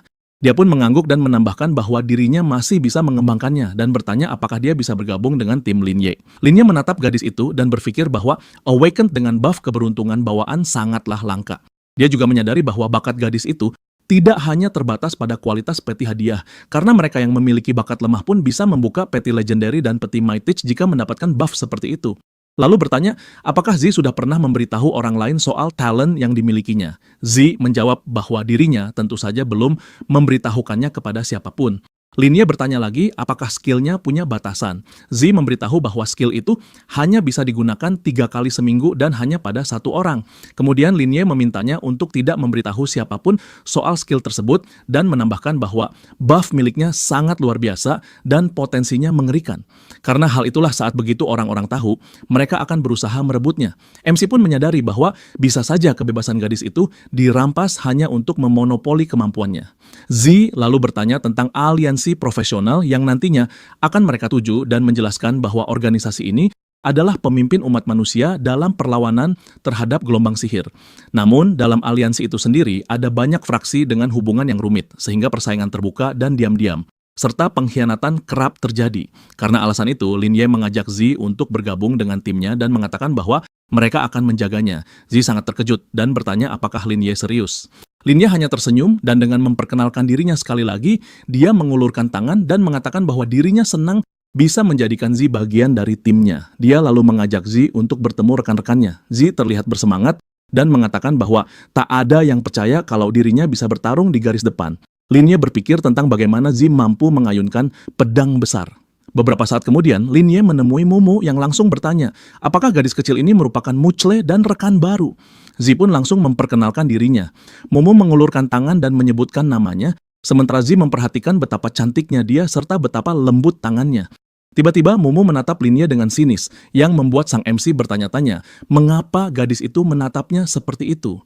Sementara itu, Mumu merangkul Z dan bertanya, bagaimana sikap Linie kepadanya? Linie terbatuk dan mengusulkan agar mereka pergi makan siang, lalu membahas soal dungeon setelahnya. Mumu menoleh dan memastikan dungeon apa yang akan dibicarakan. Dungeon yang dimaksud Linie adalah Dungeon Goblin level Nightmare. Namun, demi semua orang bisa mendapatkan poin karakterisasi gratis, dia memutuskan untuk masuk sendirian dan kemudian membuat panduan untuk para gadis. Tingkat Nightmare adalah kesulitan tertinggi dari dungeon lapangan selama masa pemula. Tetapi hadiah di sana juga paling menggiurkan, dan peti harta di dalamnya akan berperingkat emas. Karakteristik monster di dalamnya juga lebih kuat, dan jika seorang profesional tidak berhati-hati, dia bisa kehilangan nyawanya. Oleh karena itu, tingkat kesulitan itu sangat tidak disarankan, terutama jika uang lebih penting dari nyawa. Mumu berteriak bahwa itu tidak mungkin, lalu bertanya, apakah Linie ingin bunuh diri dan menyebutkan bahwa mencoba tantangan Nightmare dengan level saat ini adalah tindakan gegabah. Namun Linie menjawab bahwa dirinya baik-baik saja. Dia bertanya apakah Mumu meragukan kemampuannya. Mumu menjawab bahwa dirinya percaya kepada Linie, tetapi tingkat Nightmare di Dungeon Goblin terlalu berbahaya. Jadi dia tidak sanggup melihat Linie bertarung. Sementara itu, Z berkata kalau dia ada urusan yang harus diselesaikan, maka dia pamit pergi lebih dulu lalu meninggalkan mereka.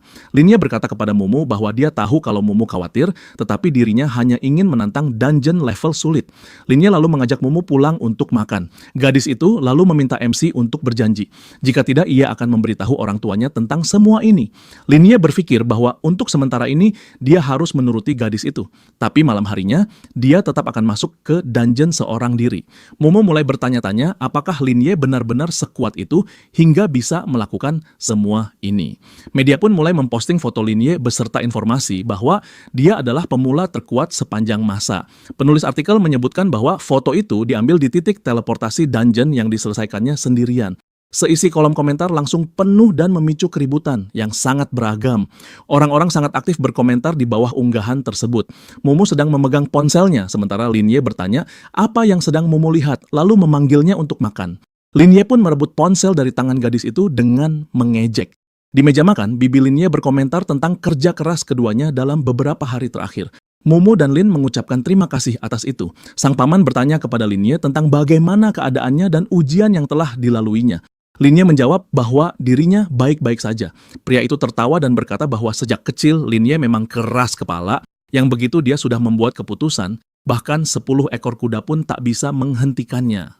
Linie kemudian bertanya mengenai adakah orang yang mengeluh padanya. Sang paman langsung menunjuk Mumu yang sambil marah bertanya kepada ayahnya kenapa dia terus terang seperti itu. Sang bibi mulai menuangkan makanan ke piring Linie dan mengatakan bahwa mereka tidak akan ikut campur dengan apa yang ingin keduanya lakukan.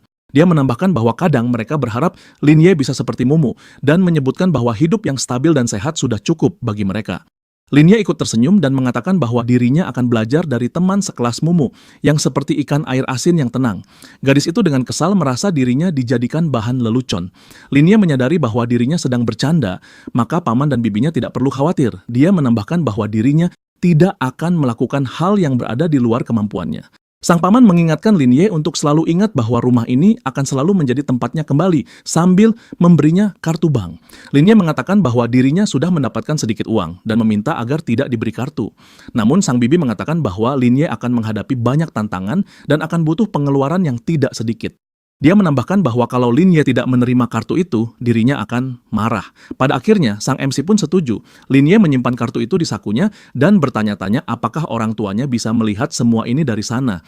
Dia pun menyampaikan dalam hatinya bahwa dirinya baik-baik saja. Lin Ye berpikir betapa berharganya hidup yang dimilikinya sekarang, meskipun dia mendapatkannya dengan susah payah. Ia berdiri di hadapan monster dan berkata bahwa ia harus menjadi lebih kuat demi orang-orang yang dia sayangi. Lin juga menambahkan bahwa tantangan dungeon tingkat nightmare kini sedang menunggunya. Di rumahnya, Huang dengan marah memprotesi bantuan Zhao Qihang ketika dirinya berseteru dengan Lin Ye beberapa waktu lalu. Namun, Zhao hanya menjelaskan kalau dirinya hanya berusaha menyelamatkannya, bahkan dia sempat mengganti sebagian uang ganti rugi atas keributan yang dibuatnya. Sebab tanpa bantuannya, Huang pasti sudah dirawat di rumah sakit. Walau begitu, Huang berteriak bahwa semua itu omong kosong karena dirinya tidak membutuhkan bantuan. Huang berkata kalau saat itu dia sudah memakai equipment-nya, tapi Zhao menyela dan memintanya untuk beristirahat saat itu juga.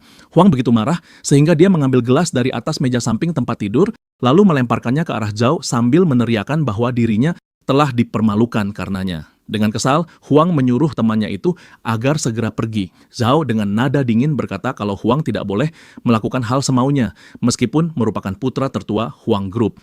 Huang menambahkan kalau usahanya untuk memenuhi semua permintaan Huang adalah perintah dari paman Huang, yang seharusnya dia menolak perintah itu dan membiarkan Huang dipukuli hingga wajahnya babak belur sampai ibunya tidak mengenalinya lagi.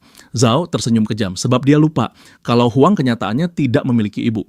Saat itu juga menyuruh Zhao pergi sebab dia tidak pantas menjadi pengawalnya. Sambil berjalan, Zhao berpikir mengenai Huang yang tidak tahu dengan siapa dia berurusan. Sebab orang yang dilawannya itu adalah orang yang mampu membuatnya menderita, tanpa skill aktif dan pernah solo memasuki dungeon. Dan dengan segala prestasi orang itu, Zhao hanya berharap kalau Huang baik-baik saja. Sementara itu, Huang mengeluarkan ponselnya dan meminta seseorang untuk membantunya mengatasi Lin Ye. Dia mengundang saudara-saudaranya yang sudah punya equipment dan senjata. Pria itu menggertakkan giginya dan berkata bahwa semuanya akan beres dan berharap suatu saat nanti Lin Ye akan tahu siapa penguasa akademi sebenarnya. Di sisi lain, Lin Ye sudah berada dekat Dungeon Goblin, tepatnya di hutan berkabut. Sebuah pesan sistem muncul di depan sang MC yang menjelaskan tingkat kesulitan dan deskripsi dungeon. Namun hal yang terpentingnya adalah tidak akan ada hadiah yang muncul jika lapisan terakhir belum diselesaikan. Sebuah kaki hijau menghentakkan tanah selagi Lin Ye berpikir bahwa dungeon ini adalah salah satu yang tersulit. Sebab waktu pembersihannya yang lama dan persyaratan yang tidak jelas membuat para pemain jarang datang ke sini untuk mencari equipment atau poin. Namun hal yang menarik perhatian Lin Ye adalah kenyataan bahwa di sini bisa membuka peti emas dan dengan buff keberuntungan atau bahkan peti platinum yang juga bisa terbuka. Kedua goblin pun muncul di hadapannya dengan diiringi pesan sistem yang menjelaskan karakteristik monster tersebut. Lin Ye tersenyum sebab waktunya beraksi sudah dimulai. Dia tetap tenang, tetapi sangat sadar bahwa dalam 5 menit, monster akan mulai berkumpul di pintu masuk. Rencana Lin Ye kali ini adalah menguji metode optimalnya dalam mengumpulkan monster dan mengalahkan mereka dengan cepat. Dia menyadari bahwa dirinya bukan hanya harus mengalahkan semua goblin dan rajanya, tetapi waktu pembersihan di tiap level juga tidak boleh lebih dari 10 menit. Lin Ye tahu bahwa mengalahkan bos harus dilakukan di level kelima dungeon sehingga perlu bertahan dari serangan monster. Dalam 30 detik monster akan muncul, dan saat itu terjadi, Lin Ye akan langsung mulai menghancurkan mereka. 2 menit 5 detik telah berlalu sejak lapisan pertama dimulai, dan sang MC sudah bertemu pemimpin para goblin. Lin Ye tersenyum sambil berlari menghindari monster dan berkata kalau perkiraannya tak beda jauh, walaupun sudah 4 menit berlangsung. Lin Ye menoleh ke belakang dan melihat sejumlah besar monster yang semuanya bersenjata. Kemudian Lin Ye pun menggunakan skill Divine Healing, yang membuat skill tersebut meningkat ke level 2, serta terkaparnya para goblin di lapisan pertama dungeon. Sebuah pesan sistem muncul di depan Lin Ye yang menyatakan bahwa beberapa atributnya meningkat. Dia melihat ke layar dan menyadari bahwa dirinya telah berhasil melewati lantai pertama hanya dalam 5 menit. Tak lama setelah itu, semua monster di lapisan kedua pun dihancurkan, lalu diikuti juga sampai dengan lantai 4 yang dengan cepat dan efisien hingga tiba di level kelima. Lin Ye menggunakan skill teleportasi, dan dalam hitungan detik setelah itu, dia sudah berada di Istana Goblin. Di sana, Sang Raja Goblin berteriak marah saat melihat Lin Ye datang dengan bertanya mengenai cara manusia itu berani menginjakkan kaki di wilayah kekuasaannya. Sebuah pesan sistem yang menjelaskan kekuatan dan level Sang Raja Goblin muncul, sementara Lin Ye merasa aneh karena bos muncul lebih cepat di lantai ini. Namun yang mengejutkan, tak ada gerombolan monster lain di sekitarnya. Tak perlu menunggu lama, Raja Goblin yang selagi menyerang mulai meneriakkan agar sang MC mati. Dari pesan sistem, Lin Ye tahu bahwa bos itu memiliki kekuatan besar, yang entah kenapa monster itu langsung menggunakan serangan itu. Beberapa saat kemudian, monster itu melompat sangat tinggi yang berniat menyerangnya, sementara Lin Ye berpikir untuk langsung menghindar ke samping agar tak kena dampak serangan pertama, lalu berbaring di tanah agar bisa mengurangi kerusakan gelombang udara kedua. Namun Lin Ye membatalkan dampak dari serangan gempa dan gelombang kejut dari kejauhan dengan menggunakan skill pembaliknya. Monster itu terlihat sangat terkejut. Pada saat yang sama, health point Lin Ye meningkat drastis, sementara health point Raja Goblin itu perlahan berkurang yang membuatnya berteriak keras dan mengerang putus asa. Dari pesan sistem, Lin Ye mengetahui bahwa Raja Goblin menggunakan skill tombak naga. Namun efek dari skill tersebut dibatalkan yang membuatnya tidak berpengaruh. Begitupun dengan skill keduanya berupa flaying yang efeknya juga dibatalkan.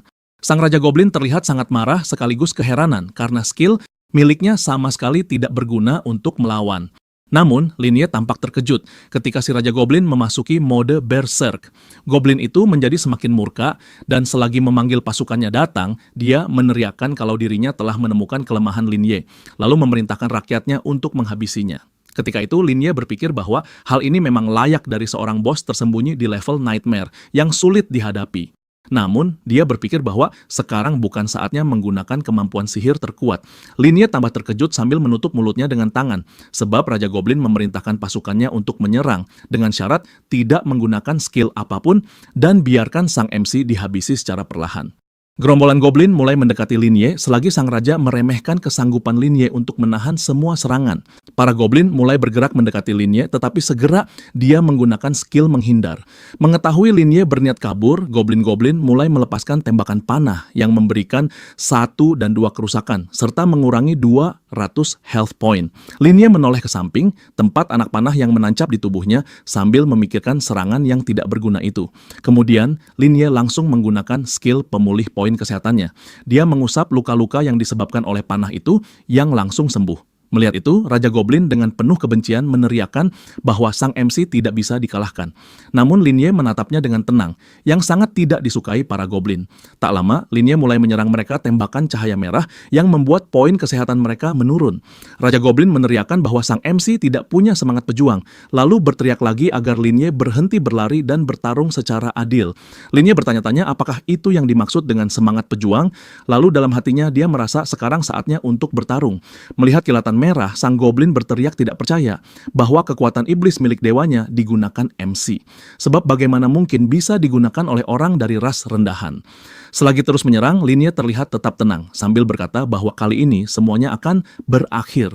Dari luar, kastil tempat para goblin berada tampak seperti disambar petir yang mulai terbakar. Para goblin pun tak punya kesempatan. Beberapa detik kemudian, pesan sistem muncul yang menyatakan bahwa pasukan goblin telah dihancurkan dan sang MC menerima 1000 poin XP. Dari pesan selanjutnya, Lin Ye mengetahui bahwa nyawa Raja Goblin tinggal kurang dari 1%, yang artinya dia sudah berada di ambang kematian. Merasa terpojok, Raja Goblin bergumam bahwa dirinya telah berakhir. Lin Ye tidak menatap goblin itu lama-lama, sebab dia langsung menggunakan mantra reverse healing dan teknik plundering yang membuat si Raja Goblin tersetrum kilat.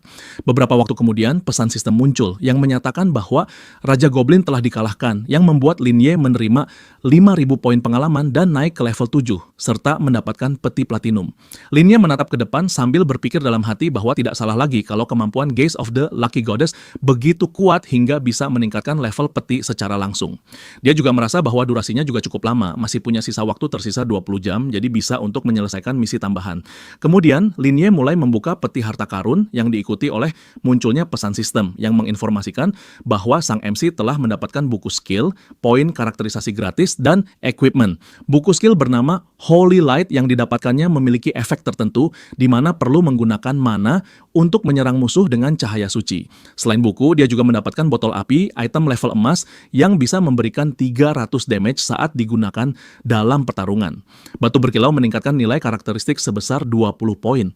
Sebuah buku skill bernama Divine Brilliance juga keluar dari peti. Skill itu dapat memulihkan kesehatan dan bisa menerangi seluruh anggota tim. Sementara itu, busur badai pasir dapat memanggil badai pasir saat ditembakkan dan memberikan tambahan kerusakan dengan sihir tanah. Linye tersenyum dan berpikir bahwa dirinya mendapatkan satu equipment dan 2 buku skill level platinum yang membuatnya sangat bahagia. Dia pun sangat termotivasi karena sekuat apapun monster tadi tetapi tetap bisa dikalahkan dengan cepat. Pesan sistem muncul lagi di depannya, lalu dia mengonfirmasi bahwa dirinya ingin mempelajari skill Divine Brilliance. Linya lalu mendapatkan 15 poin karakterisasi untuk intelligence dan mempelajari skill Divine Brilliance serta Holy Light. Semua peningkatan tersebut membuat karakteristiknya meningkat dengan 20 poin. Sang MC melihat dari pesan sistem peningkatan statusnya sambil berpikir bahwa perjalanannya ke dungeon ini tidak sia-sia. Dia merasa begitu senang sebab kekuatan, kelincahan, ketahanan, dan kecerdasannya meningkat 20 poin.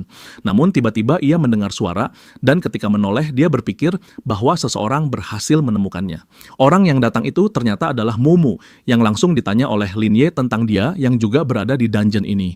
Namun Mumu langsung marah-marah dan meminta Linye berhenti bercanda. Kemudian gadis itu bertanya apakah benar Linye telah menyelesaikan dungeon goblin yang berlevel nightmare. Sambil senyum, Linye membenarkan hal itu. Mumu berkata bahwa dirinya sudah menduganya dan menambahkan bahwa dia sendiri ingin pergi ke dungeon itu. Ketika Linye hendak mengatakan sesuatu, tiba-tiba terlihat sebuah mobil berhenti tak jauh dari mereka.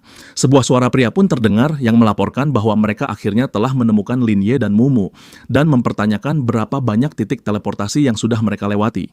Dengan teropong miliknya, orang asing itu juga melihat wajah Linye dan menyuruh temannya agar menghajarnya. Huang berada di dalam mobilnya bersama seorang lelaki. Dia lalu mulai memukul kepala temannya dengan keras yang membuatnya ketakutan. Temannya menjawab bahwa Linye terlihat sangat menakutkan, jadi dia tidak bisa. Huang menegaskan kalau temannya itu tidak berguna. Walau begitu, dengan senyum jahat, Huang menyatakan bahwa dirinya sudah menyiapkan semuanya. Di kamarnya, Linye duduk dan menatap monitornya dengan serius. Di internet, dia mengunggah sebuah strategi yang memungkinkan orang-orang melewati dungeon goblin dengan mudah.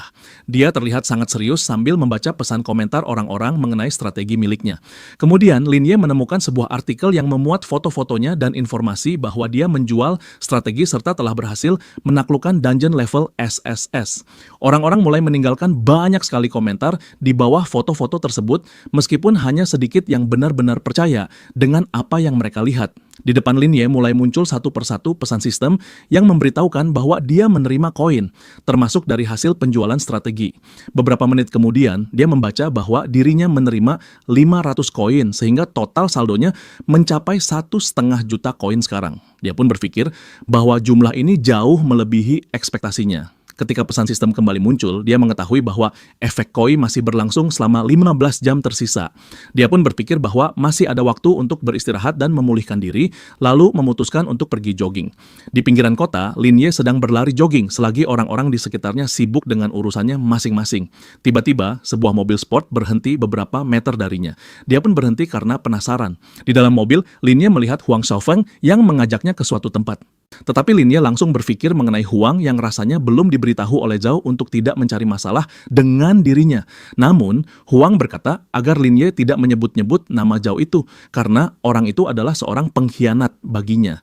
Pria asing yang duduk di dalam mobil itu tertawa dan menyuruh Linye mendengarkan Huang atau akan dipukul jika tidak. Kalau Linye tidak patuh, mereka akan mengincar keluarganya. Dalam hatinya, Linye berpikir bahwa mereka pasti sudah menemukan alamat rumahnya.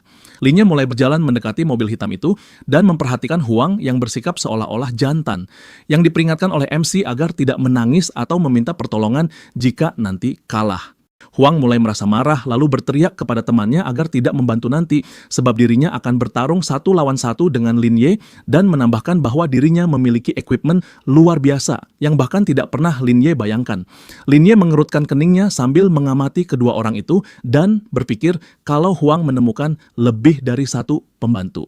Saat itu juga, Huang dengan berbisik kepada temannya bahwa mereka berdua akan menjalankan rencana yang langsung disetujui oleh rekannya. Merasa bosan, Lin Ye masuk ke dalam mobil dan menyuruh keduanya agar cepat jalan, dan menambahkan kalau dirinya tidak peduli seberapa banyak orang yang mereka bawa. Mendengar hal itu, Huang begitu marah dan mengancam bahwa Lin Ye akan menyesal dan akan dibuat merangkak di tanah seperti anjing. Lin Ye menatap tajam Huang menyipitkan mata dan mulai berpikir untuk membuat hidup berandal itu lebih menyedihkan dari kematian. Di daerah pegunungan, Huang membawa Lin Ye menggunakan mobilnya dengan sangat cepat menuju tempat yang belum diketahui. Tak lama kemudian, mobil itu berhenti di dekat hutan, yang terdapat banyak sekali berandalan bersenjata di sana, yang langsung memanggil-manggil Huang sebagai bos. Lin Ye pun keluar dari mobil sambil berkata kepada Huang bahwa begitu banyak orang yang dimilikinya, lalu bertanya, apakah ini akan jadi duel 1 lawan 1 atau pertarungan keroyokan. Huang menjawab pelan bahwa ini akan menjadi 1 lawan 1. Sambil memunculkan pedang anginnya, dia menoleh kepada Lin Ye dengan senyum mengejek sambil berkata bahwa seluruh orangnya akan melawannya satu persatu. Namun Lin Ye tertawa pelan dan menjawab dengan santai bahwa dirinya tidak peduli. Sementara Huang kembali tersenyum dan mengatakan bahwa Lin Ye akan habis.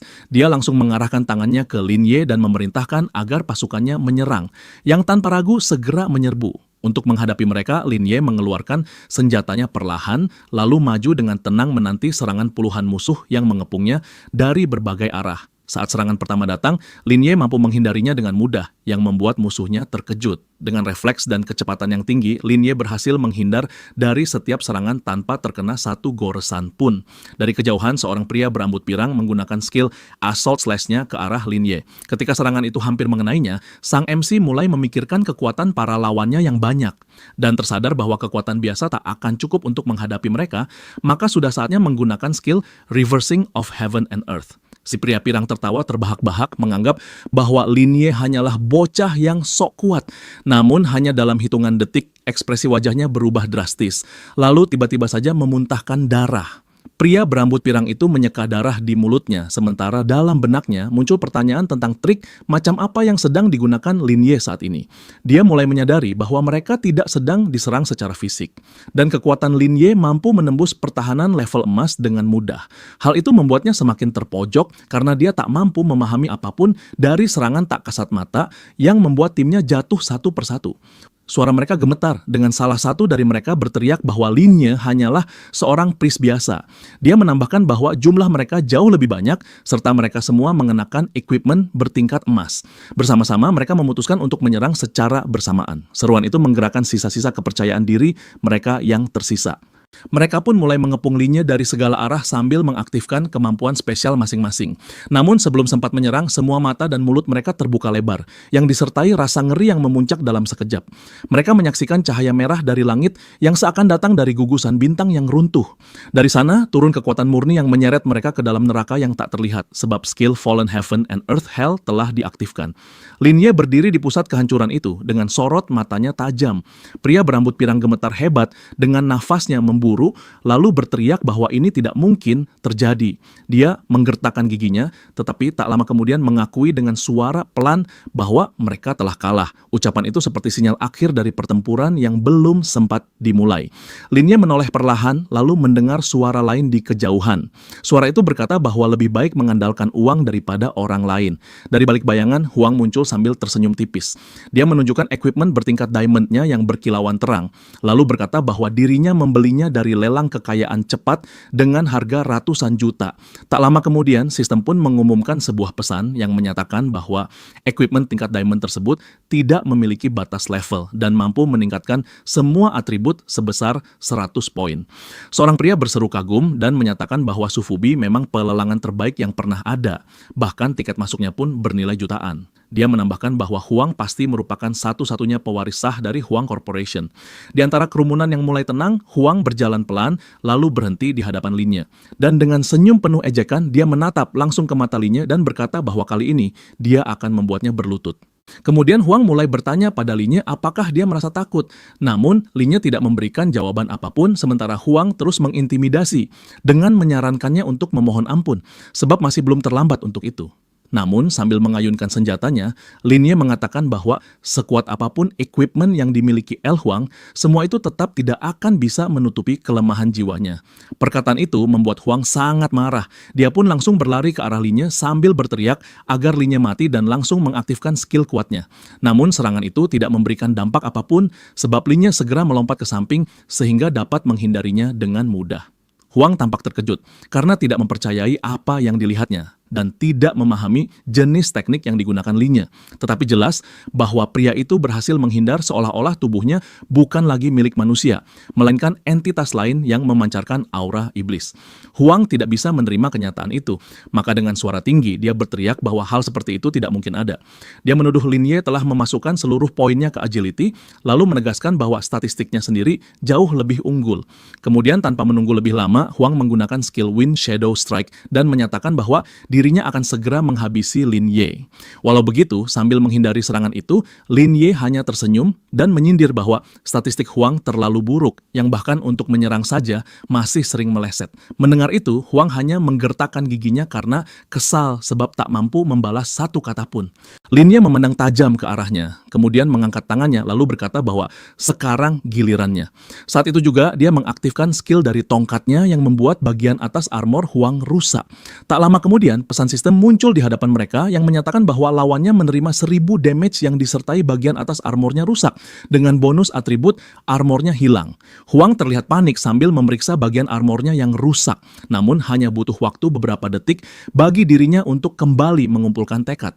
Dia pun menggenggam senjatanya lebih erat, sementara tubuhnya dikelilingi aura biru. Huang lalu berlari ke arah Lin Ye dengan kecepatan penuh sambil mengaktifkan skill Sudden Strike, 3 strikes in a row, lalu crashing thousands of troops secara beruntun. Namun semua serangan itu gagal semua, sebab Lin Ye mampu menghindarinya dengan mudah.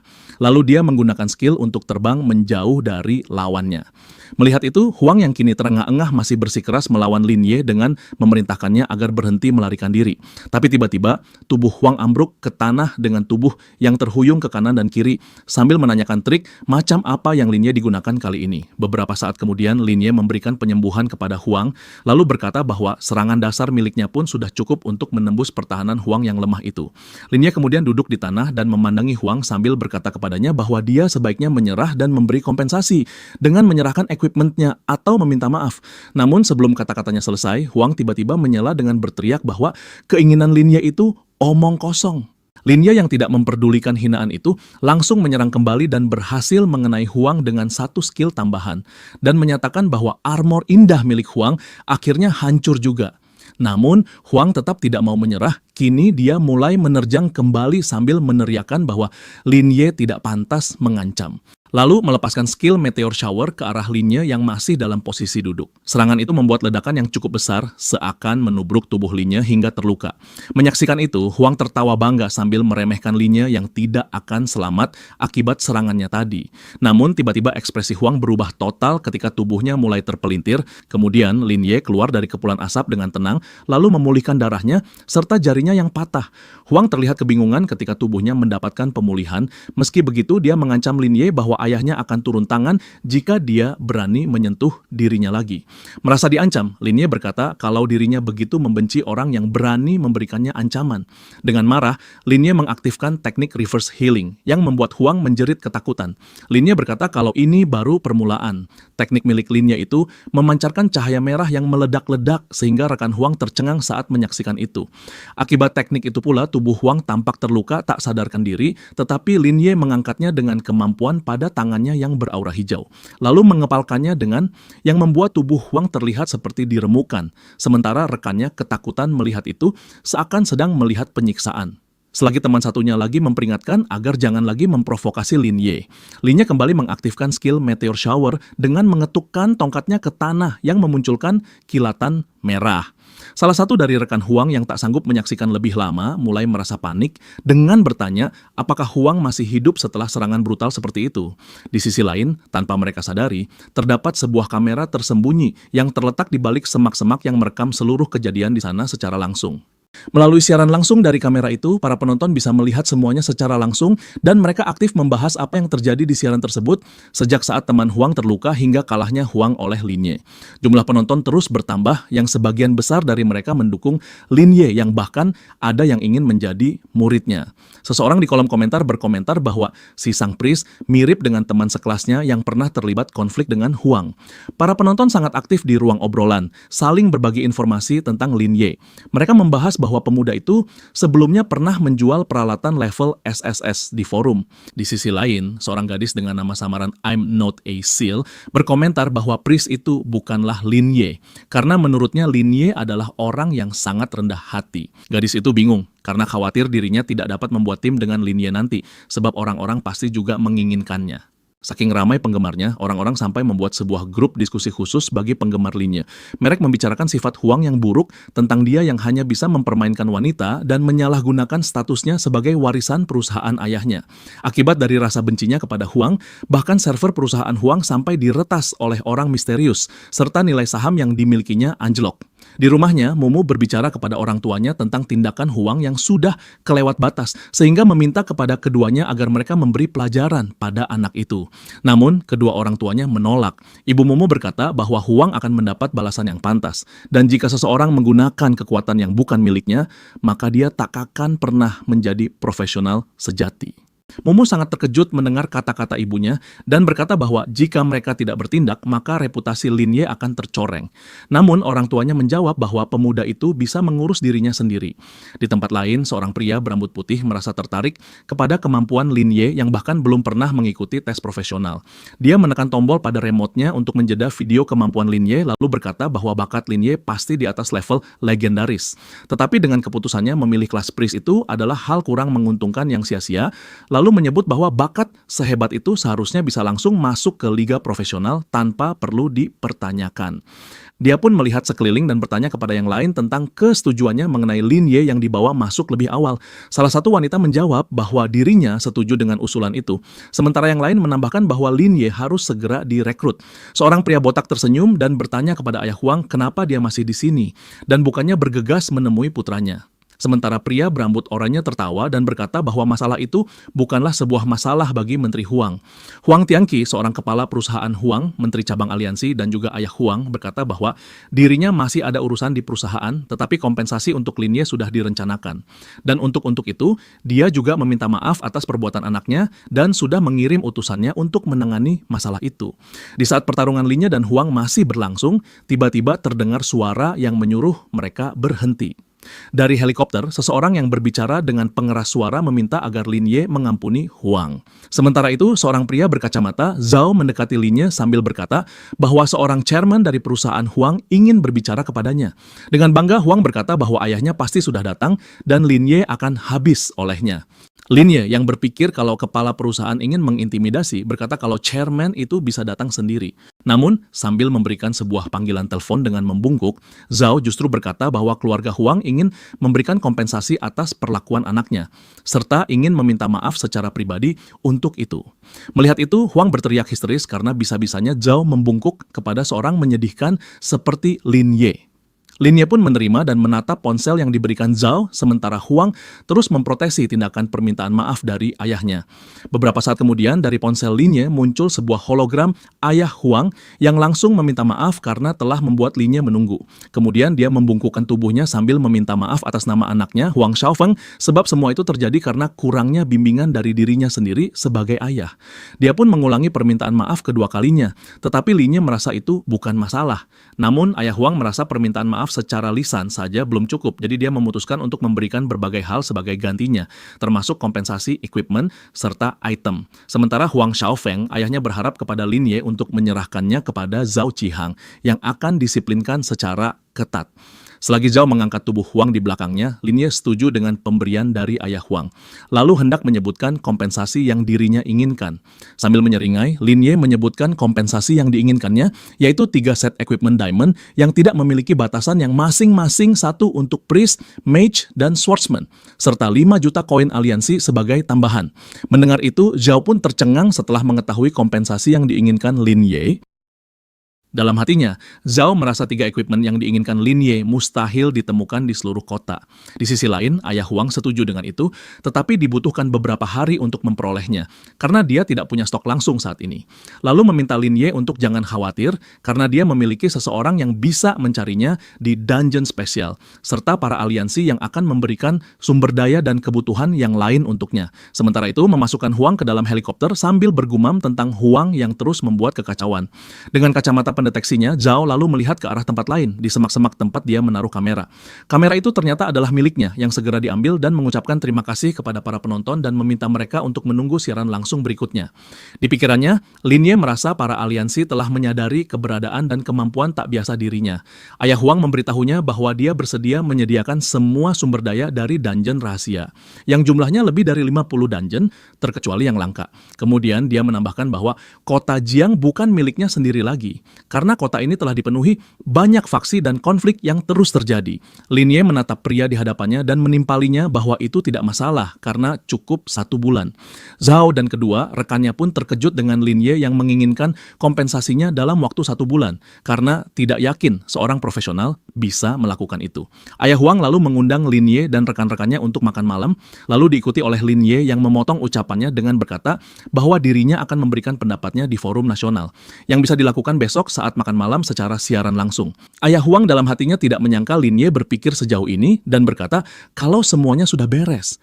Lin Ye pun mengakhiri teleponnya, lalu memberikan ponsel itu kepada Zhao sambil berkata bahwa dirinya melepaskan Huang kali ini, tetapi tidak akan begitu jika ada 3 kesalahan ke depannya. Zhao memahami hal itu dan menyadari bahwa keluarga Huang sangat rumit. Di sisi lain, Lin Ye tidak merasa menyinggung masalah keluarga Huang karena itu tidak sopan untuk dibicarakan, maka Zhao pun berterima kasih atas pengertiannya. Keesokan harinya, Lin Ye berada di restoran bintang 5 bernama Yuzilan, yakni restoran terbaik di kota Jiang yang secara resmi diberi status bintang 5, dengan para koki yang didatangkan dari seluruh dunia, serta berciri khas yang sangat memerhatikan kualitas pelayanan pelanggan, yang bahkan satu ruangan disediakan hanya untuk 1 tamu.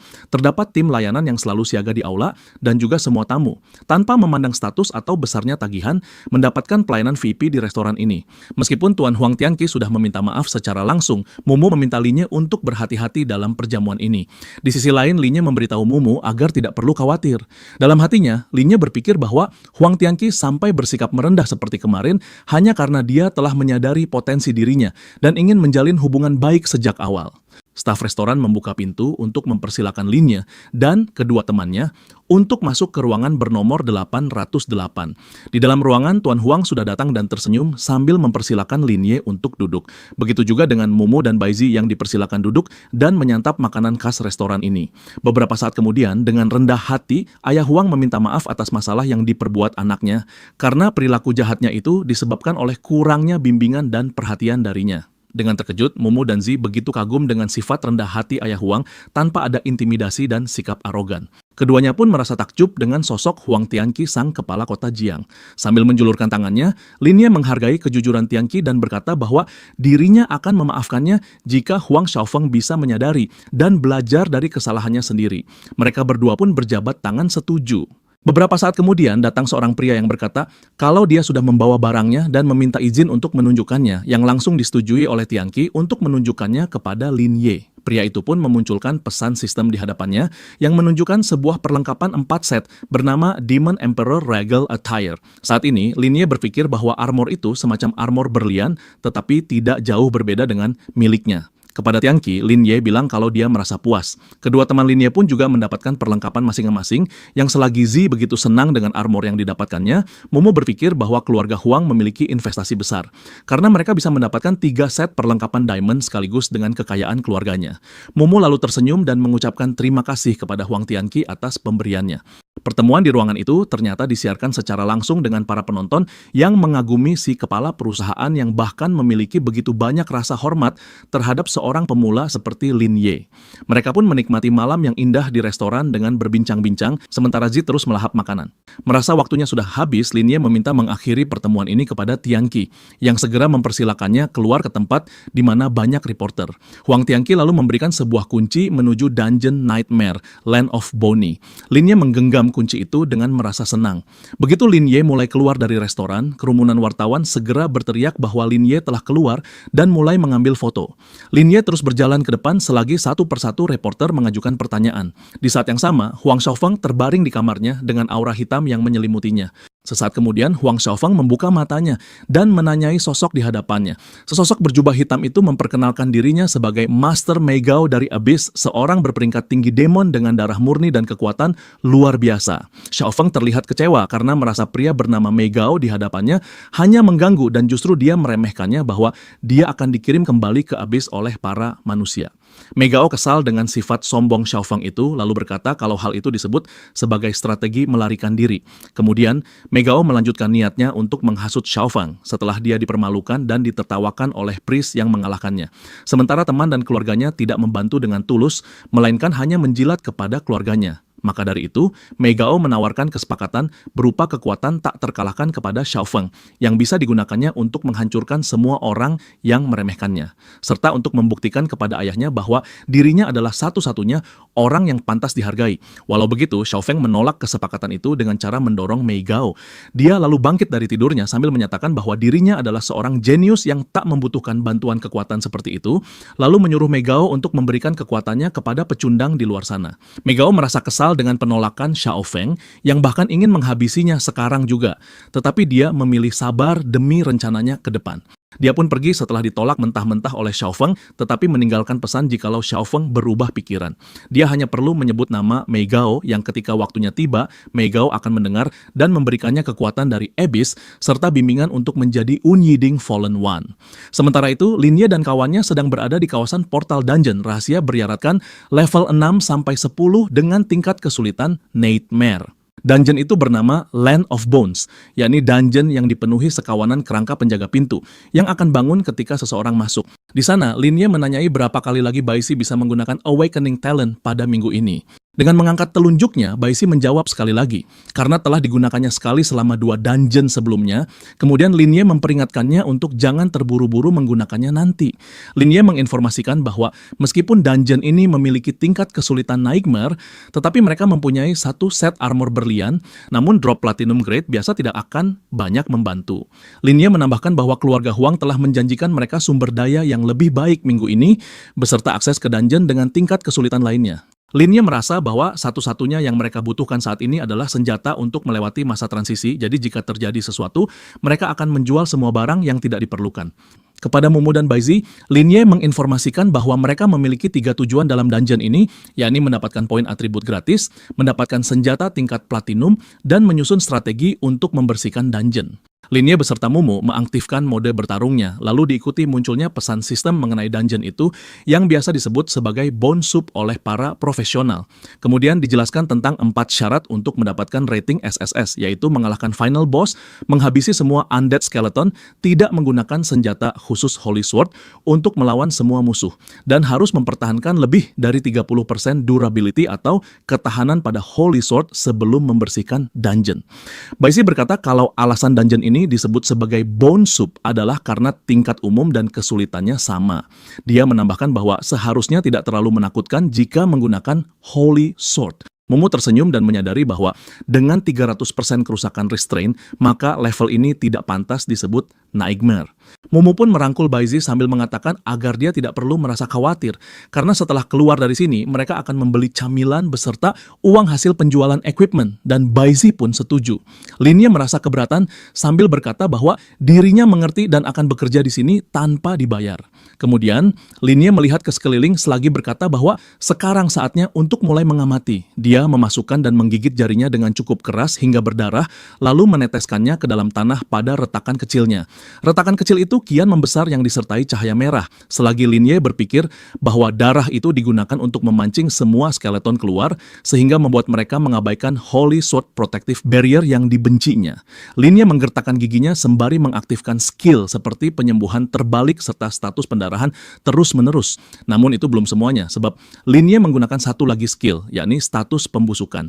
Beberapa saat kemudian, pasukan skeleton mulai bermunculan karena mencium aroma darah. Sambil merangkul Baizi, Mumu berteriak bahwa mereka harus pergi, lalu melemparkan pil bius kepada Linye yang berfungsi untuk mengurangi rasa sakit, tetapi tidak punya kemampuan menyembuhkan atau merawat luka.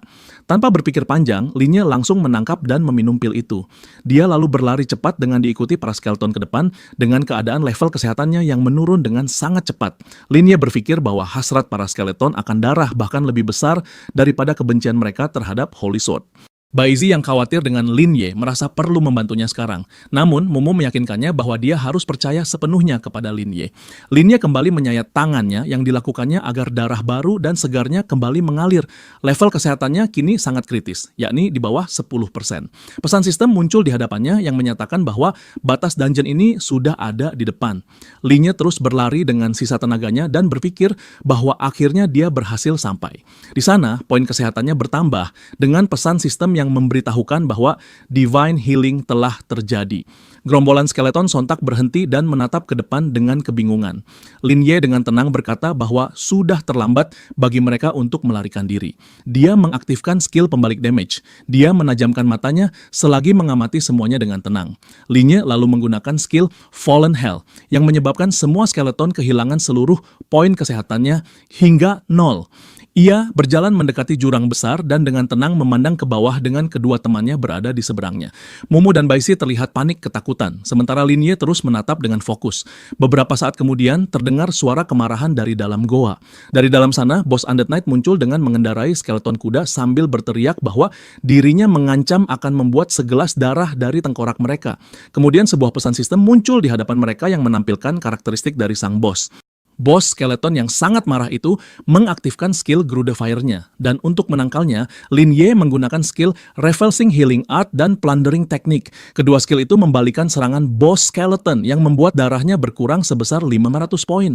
Linye begitu bersemangat dengan menyebut lawannya lemah, kemudian dia melihat pesan sistem bahwa bos tersebut mengalami pembalikan kekuatan hidup, dan levelnya meningkat lagi sebesar 50%, yang dibarengi dengan kilat merah yang menyambar. Sambaran petir itu begitu kuat, sehingga pesan sistem menyatakan bahwa Undead Knight telah terluka parah. Namun, bos skeleton itu mengaktifkan skill pasif bernama Undead Fury, yang membuat atributnya diperkuat. Sang Undead Knight kini telah bangkit dengan menyeramkan. Selanjutnya muncul pesan sistem di depan Linye yang menyatakan bahwa semua Undead telah dibangkitkan kembali dengan memperoleh 100 darah per detik. Linye menyaksikan begitu banyak monster di sekelilingnya yang mulai bangkit kembali. Sang bos dengan bangga mulai meneriakkan bahwa Linye tidak akan bisa melakukan apapun sekarang. Walau begitu, Linye sama sekali tidak takut dengan ancaman itu dan justru malah tersenyum. Sementara itu, Mumu dan Baizi yang melihat kejadian itu berkata bahwa monster itu sangat bodoh karena bahkan tidak bisa menghitung. Sebab bos itu memang mendapatkan XP sebesar 100 per detik. Tetapi Linye sama sekali tidak membutuhkan kekuatan pembatasan healing dari Holy Sword untuk menetralkannya. Selagi Mumu berkata bahwa 3 detik saja sudah cukup untuk menghabisi para monster, Linye membuat darah bos lawannya bertambah perlahan. Tetapi para undead pun mulai mati lagi dengan ledakan besar. Bos Undead Knight pun tercengang melihat itu karena tidak mengerti dengan apa yang sedang terjadi. Linye memandang dia dengan penuh kebencian dan berkata kalau sebaiknya dia memikirkan kata-kata terakhirnya sendiri. Kemudian monster itu berhasil dikalahkan dengan tubuh yang seakan terhisap oleh kekuatan yang begitu besar. Pesan sistem lalu muncul yang menyatakan bahwa bos bernama Undead Knight dari dungeon rahasia ini telah dikalahkan. Dan 600 poin XP serta peti harta karun berhasil diperoleh. Linye kini sudah mencapai level 8 dan dari pesan sistem dia juga mengetahui bahwa dirinya mendapatkan poin tambahan beserta mengaktifkan perlengkapannya. Baizi mulai bersorak memanggil Linye dengan mengatakan betapa kerennya dia. Walau begitu, pesan sistem menyatakan bahwa Mumu dan Baizi tidak mendapatkan hadiah karena tidak memberikan kontribusi apapun. Beberapa saat setelahnya, Mumu begitu terkejut karena melihat pesan sistem mengenai misi terakhir di dungeon rahasia Land of Bones telah diselesaikan. Dan hadiah berupa kunci Stone Sword telah diterima yang bisa digunakan untuk membuka portal ke dungeon rahasia.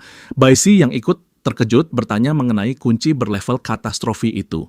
Saat itu pula muncul pesan sistem di depan Linye yang mengonfirmasikan apakah dia ingin membuka hadiah peti harta karunnya. Momo lalu bertanya dengan heran, apakah benar ada kunci rahasia satu kali pakai di dungeon ini yang belum dibuka? Linye menyadari bahwa kunci itu berbeda dari biasanya yang muncul sebagai hadiah. Dia menjelaskan bahwa ketika digunakan, kunci itu beserta hadiah di dalamnya akan hilang. Mendengar itu, Baisi pun membuka matanya lebar-lebar dan bertanya mengenai hadiah dari dungeon satu kali pakai jauh lebih baik daripada yang biasa. Momo menjawab bahwa hadiah itu memang berkali-kali lipat lebih kuat. Selain itu, hadiah unik pasti akan muncul di dalamnya. Linye merasa keheranan karena itu berarti tidak ada seorang profesional manapun yang berhasil menyelesaikan dungeon level SSS dengan kondisi health point tetap 100 poin. Walau begitu, Momo merasa tidak perlu memedulikan hal itu dan lalu menyuruhnya membuka peti itu secepatnya. Karena dirinya penasaran dengan apa yang bisa dilakukan Linye tanpa skill keberuntungannya. Merasa terpaksa, Linye pun hendak membuka hadiahnya. Setelah peti hadiahnya dibuka, muncullah pesan bahwa dia mendapatkan skill tingkat emas Massacre serta Iron Fist of Blue. Dari pesan berikutnya, diketahui bahwa peti platinum juga telah dibuka yang berisikan poin atribut gratis beserta equipment tingkat platinum Hound's Fang dan Meteor Staff. Mengetahui tidak ada item apa-apa untuk seorang priest, Linye pun merasa kecewa, tetapi Meteor Staff itu cocok untuk Momo yang membutuhkannya. Momo tertawa kecil dan berkata itu bukan masalah karena 10 poin atribut juga sudah bagus. Pesan muncul di depan Linye yang menyatakan kalau dirinya mendapatkan tambahan poin untuk atribut inteligensi. Dia lalu mendekati Momo sambil memberikan Meteor Staff dan berkata bahwa staff itu seharusnya cocok dengan elemen tanah milik Momo yang penguasa 5 elemen. Momo kemudian bertanya kemana mereka akan pergi selanjutnya. Linye menjawab bahwa tim mereka sudah unggul baik dalam segi equipment ataupun output data dalam tes profesional. Dan dia akan mencoba satu kali lagi untuk mengumpulkan XP untuk mencapai level 10. Linye bertanya kepada kedua temannya, apakah mereka bisa membersihkan dungeon secara solo. Lalu menambahkan jikalau mereka tidak bisa mendapat peringkat SSS, maka S juga sudah cukup karena yang terpenting adalah mendapatkan XP. Baisi merasa bersemangat karena tidak masalah dengan itu.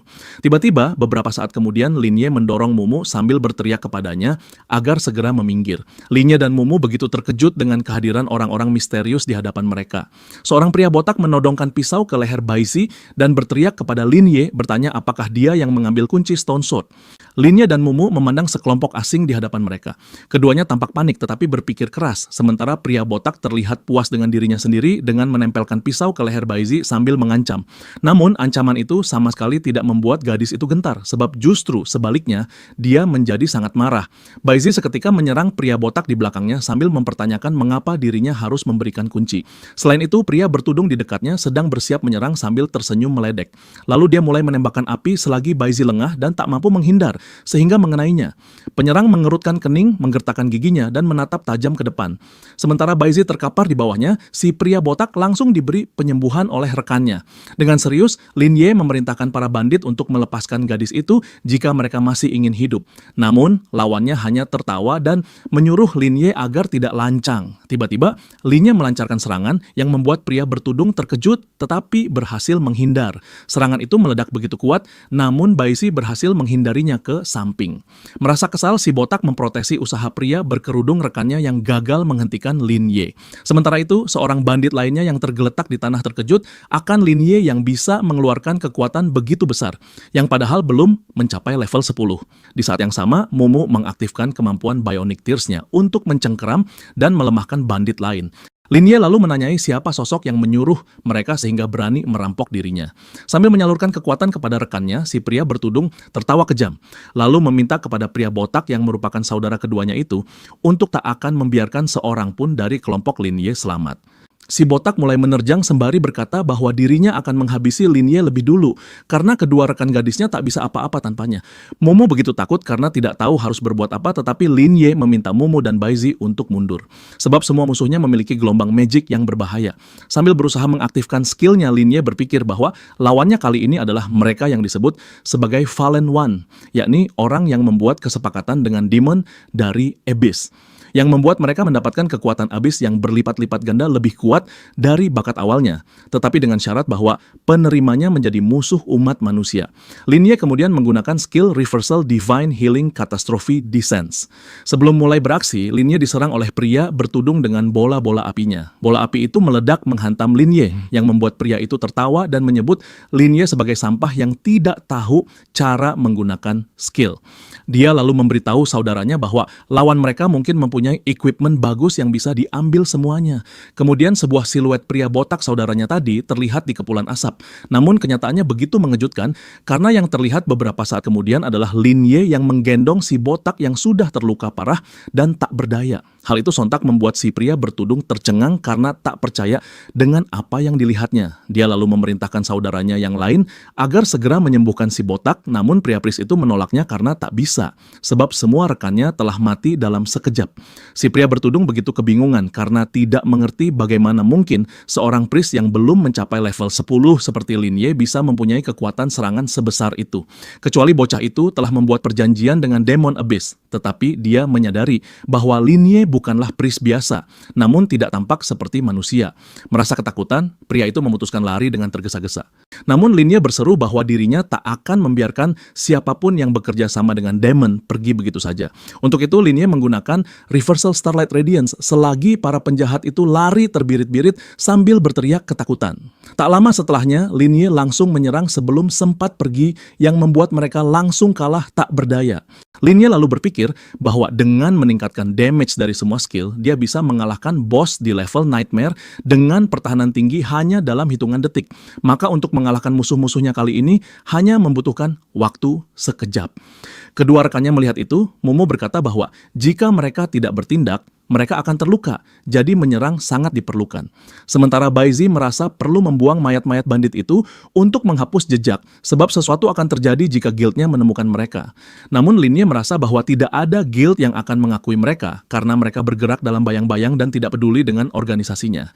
Linie kemudian memeriksa tas musuhnya yang telah terkapar sambil berkata bahwa isinya adalah campuran equipment platinum dan emas yang terkunci. Dia lalu menghela napas dan menyebut bahwa hanya para Fallen yang bisa menggunakannya. Tiba-tiba muncul pesan sistem yang menyatakan bahwa Dungeon Giant Demise Forest berlevel Calamity. Linie pun tersenyum senang dengan kunci yang didapatkannya itu. Dungeon level 10 bernama Giant Demise Forest itu dulunya untuk sebagai ujian profesional, tetapi tidak ada satu tim pun yang berhasil menaklukkannya selama bertahun-tahun. Hal itu terjadi karena terdapat bos bernama Dark Curse Knight yang menjadi mimpi buruk nyata bagi semua murid dan menjadi penghambat jalan bagi para profesional. Untuk melaluinya, seluruh prajurit bersatu untuk menantangnya, tetapi tujuan mereka bukanlah untuk mendapatkan XP atau equipment kelas 1, melainkan kunci menuju dungeon bernama Forgotten Nest yang memiliki level katastrofi. Walau begitu, Linie merasa itu adalah cerita untuk nanti. Momo lalu berkata bahwa kunci yang dipegang Linie saat ini adalah kunci Dungeon Giant Demise Forest. Momo yang bersemangat bertanya apakah mereka benar-benar bisa ke sana. Linie menoleh kepadanya sambil menjawab bahwa mereka akan masuk begitu kemampuan Baizi pulih, sebab tujuan mereka nanti bukan hanya mencapai level 10, tetapi juga mendapatkan kunci menuju Forgotten Nest. Momo lalu bertanya, apa yang akan mereka lakukan terhadap mayat-mayat yang dikalahkan Linie tadi? Sebab meskipun dibakar, pasti tetap saja akan ada jejak yang tertinggal. Jadi dia mengusulkan agar mereka dikubur saja. Namun Momo merasa bahwa akan sangat bagus jika di antara mereka bertiga ada seorang summoner untuk menghidupkan kembali mereka-mereka yang sudah mati. Namun Linie merasa kalau usulan Momo itu berlebihan. Dia lalu mengangkat para bandit itu ke pundaknya dan berkata bahwa lebih baik melempar mereka ke dalam dungeon agar bisa lenyap begitu pintunya ditutup. Momo pun bersorak senang dan mengatakan bahwa itu ide bagus. Ketiga pemuda itu pun melempar para bandit ke dalam dungeon dengan rasa puas. Kemudian Linie memperhatikan pesan sistem dan mengatakan bahwa mereka akan kembali ke akademi untuk memulihkan diri. Dan ketika cooldown skill Baizi sudah pulih, mereka akan segera menuju ke Dungeon Giant Demise Forest. Momo dan Baizi pun setuju dengan rencana tersebut. Keesokan harinya di kota Jiang, ketiga pemuda itu duduk di sebuah kafe dengan Momo yang berkata bahwa sejak masa persiapan ujian, mereka belum pernah makan makanan makanan seenak ini. Lalu Linye memintanya untuk tidak perlu merasa khawatir, karena mereka akan mendapatkan banyak koin aliansi mulai dari sekarang, yang bisa digunakan untuk makan enak. Baizi pun terlihat bahagia saat menikmati berbagai makanan manisnya. Linye lalu berkata bahwa mereka bisa mampir ke kafe ini lebih sering saat ada waktu senggang, dan Mumu pun setuju dengannya. Namun, tiba-tiba Mumu merasa bahwa seharusnya lebih baik mereka menabung membeli equipment, dan bukannya menghamburkan uang hanya untuk sekadar makanan dan bersenang-senang seperti anak kecil. Baizi menawarkan diri untuk membayar tagihan kali ini. Mendengar itu, Linye pun tertawa dan mengatakan bahwa tim mereka tidak akan kekurangan dana. Tiba-tiba seorang pelayan menghampiri meja mereka dan menginformasikan bahwa tagihan mereka telah dibayar oleh seorang pria di meja sebelah. Linye terkejut dengan itu, lalu segera menoleh ke arah pria yang telah membayarinya, sambil berpikir siapa sosok orang asing itu. Pria berambut putih itu langsung menghampiri Linye dan memperkenalkan dirinya sebagai Shang Guanyan, seorang pejabat dari aliansi profesional yang juga dikenal sebagai pemimpin sekte Ling Yun. Linye pun berdiri dan membalas jabat tangannya sambil memperkenalkan diri serta kedua gadis rekan setimnya. Si pria berambut putih itu berkata bahwa dirinya datang untuk mengundang Linye agar bergabung dengan sekte Ling Yun supaya mendapatkan akses lebih dulu ke aliansi profesional. Ketiga pemuda itu memandang Yan dengan terkejut karena tidak menyangka akan mendengar tawaran seperti itu darinya.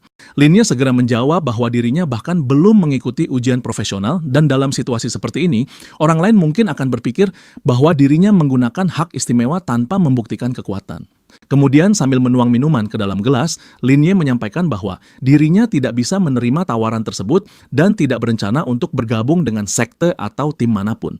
Yan pun tak menyangka bahwa dirinya akan mendapat penolakan, tetapi dia menyadari bahwa orang kuat seperti Linye memang selalu mempunyai pertimbangan masing-masing.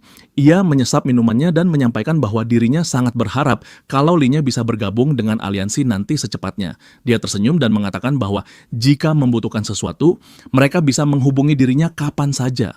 Lalu menambahkan bahwa secara pribadi dia ingin berduel dengan Linye saat tiba waktunya kelak. Linye pun membalas senyuman itu dan mengatakan bahwa dirinya setuju dengan tantangan tersebut, lalu mulai berpikir bahwa sekte Ling Yun dan pria ini cukup menarik. Linye, Mumu, dan Baizi kemudian berkumpul di taman di belakang akademi. Linye berkata bahwa sudah saatnya memulai tantangan babak baru, lalu meminta Baizi untuk menggunakan skill spesialnya, maka Baizi pun melakukannya. Kemudian muncullah pesan sistem yang menyatakan bahwa kekuatan tak dikenal dan efek positif dari skill Gaze of the Goddess of Luck telah diperoleh. Linye berkata bahwa dirinya akan menggunakan kunci untuk membuka portal menuju Giant Demise Forest. Dari pesan sistem, terlihat bahwa operasi sedang dalam peninjauan. Namun hanya beberapa detik kemudian, dungeon sudah terbuka dan ketiga pemuda itu sudah berdiri di depan pintu masuk yang bersiap demi meningkatkan level dan mendapatkan hadiah. Pesan sistem muncul di hadapan mereka yang menampilkan karakteristik dungeon dengan tingkat kesulitan dan latar belakang sejarah dungeon yang tertera di sana. Mumu mengatakan bahwa konon hutan ini adalah bagian dari Secret Realm yang terpisah dari dungeon rahasia, yang hanya bisa dimasuki di level 8 saja, serta tingkat kesulitan calamity-nya yang tidak bisa dibandingkan dengan dungeon lain. Tak lama kemudian, tangan monster mulai terlihat, lalu Linye berseru ketika melihat penghuni dungeon tersebut. Dari laporan, terlihat bahwa mereka adalah monster bernama Spectral Fallen Soldier yang memiliki berbagai skill fisik. Mumu berteriaknya kepada Linye untuk menyerahkan dua prajurit tersebut kepada Baizi dan dirinya. Mumu pun langsung menggunakan skill Bionic Tears-nya yang memberikan pengurangan darah serta kerusakan kritikal pada monster. Baizi begitu terkejut ketika melihat kekuatan serangannya berlipat ganda. Dia menyerang monster dengan agresif dan melihat darah mereka menurun drastis. Linye lalu berteriak agar keduanya berhati-hati dalam menghindari serangan para monster, sementara dalam hatinya Linye mengakui bahwa equipment yang mereka pakai saat ini ternyata sangat membantu, sehingga kemampuan Mumu dan Baizi kini jauh di atas rata-rata siswa. Baizi menghindari serangan dari lawan yang sangat kuat. Dia menggertakkan giginya dan bertarung sekuat tenaga. Mumu juga tak tinggal diam, dia menyerang monster lain dengan menggunakan skill spesialnya berupa gelembung racun bersamaan dengan tebasan api dari Baizi.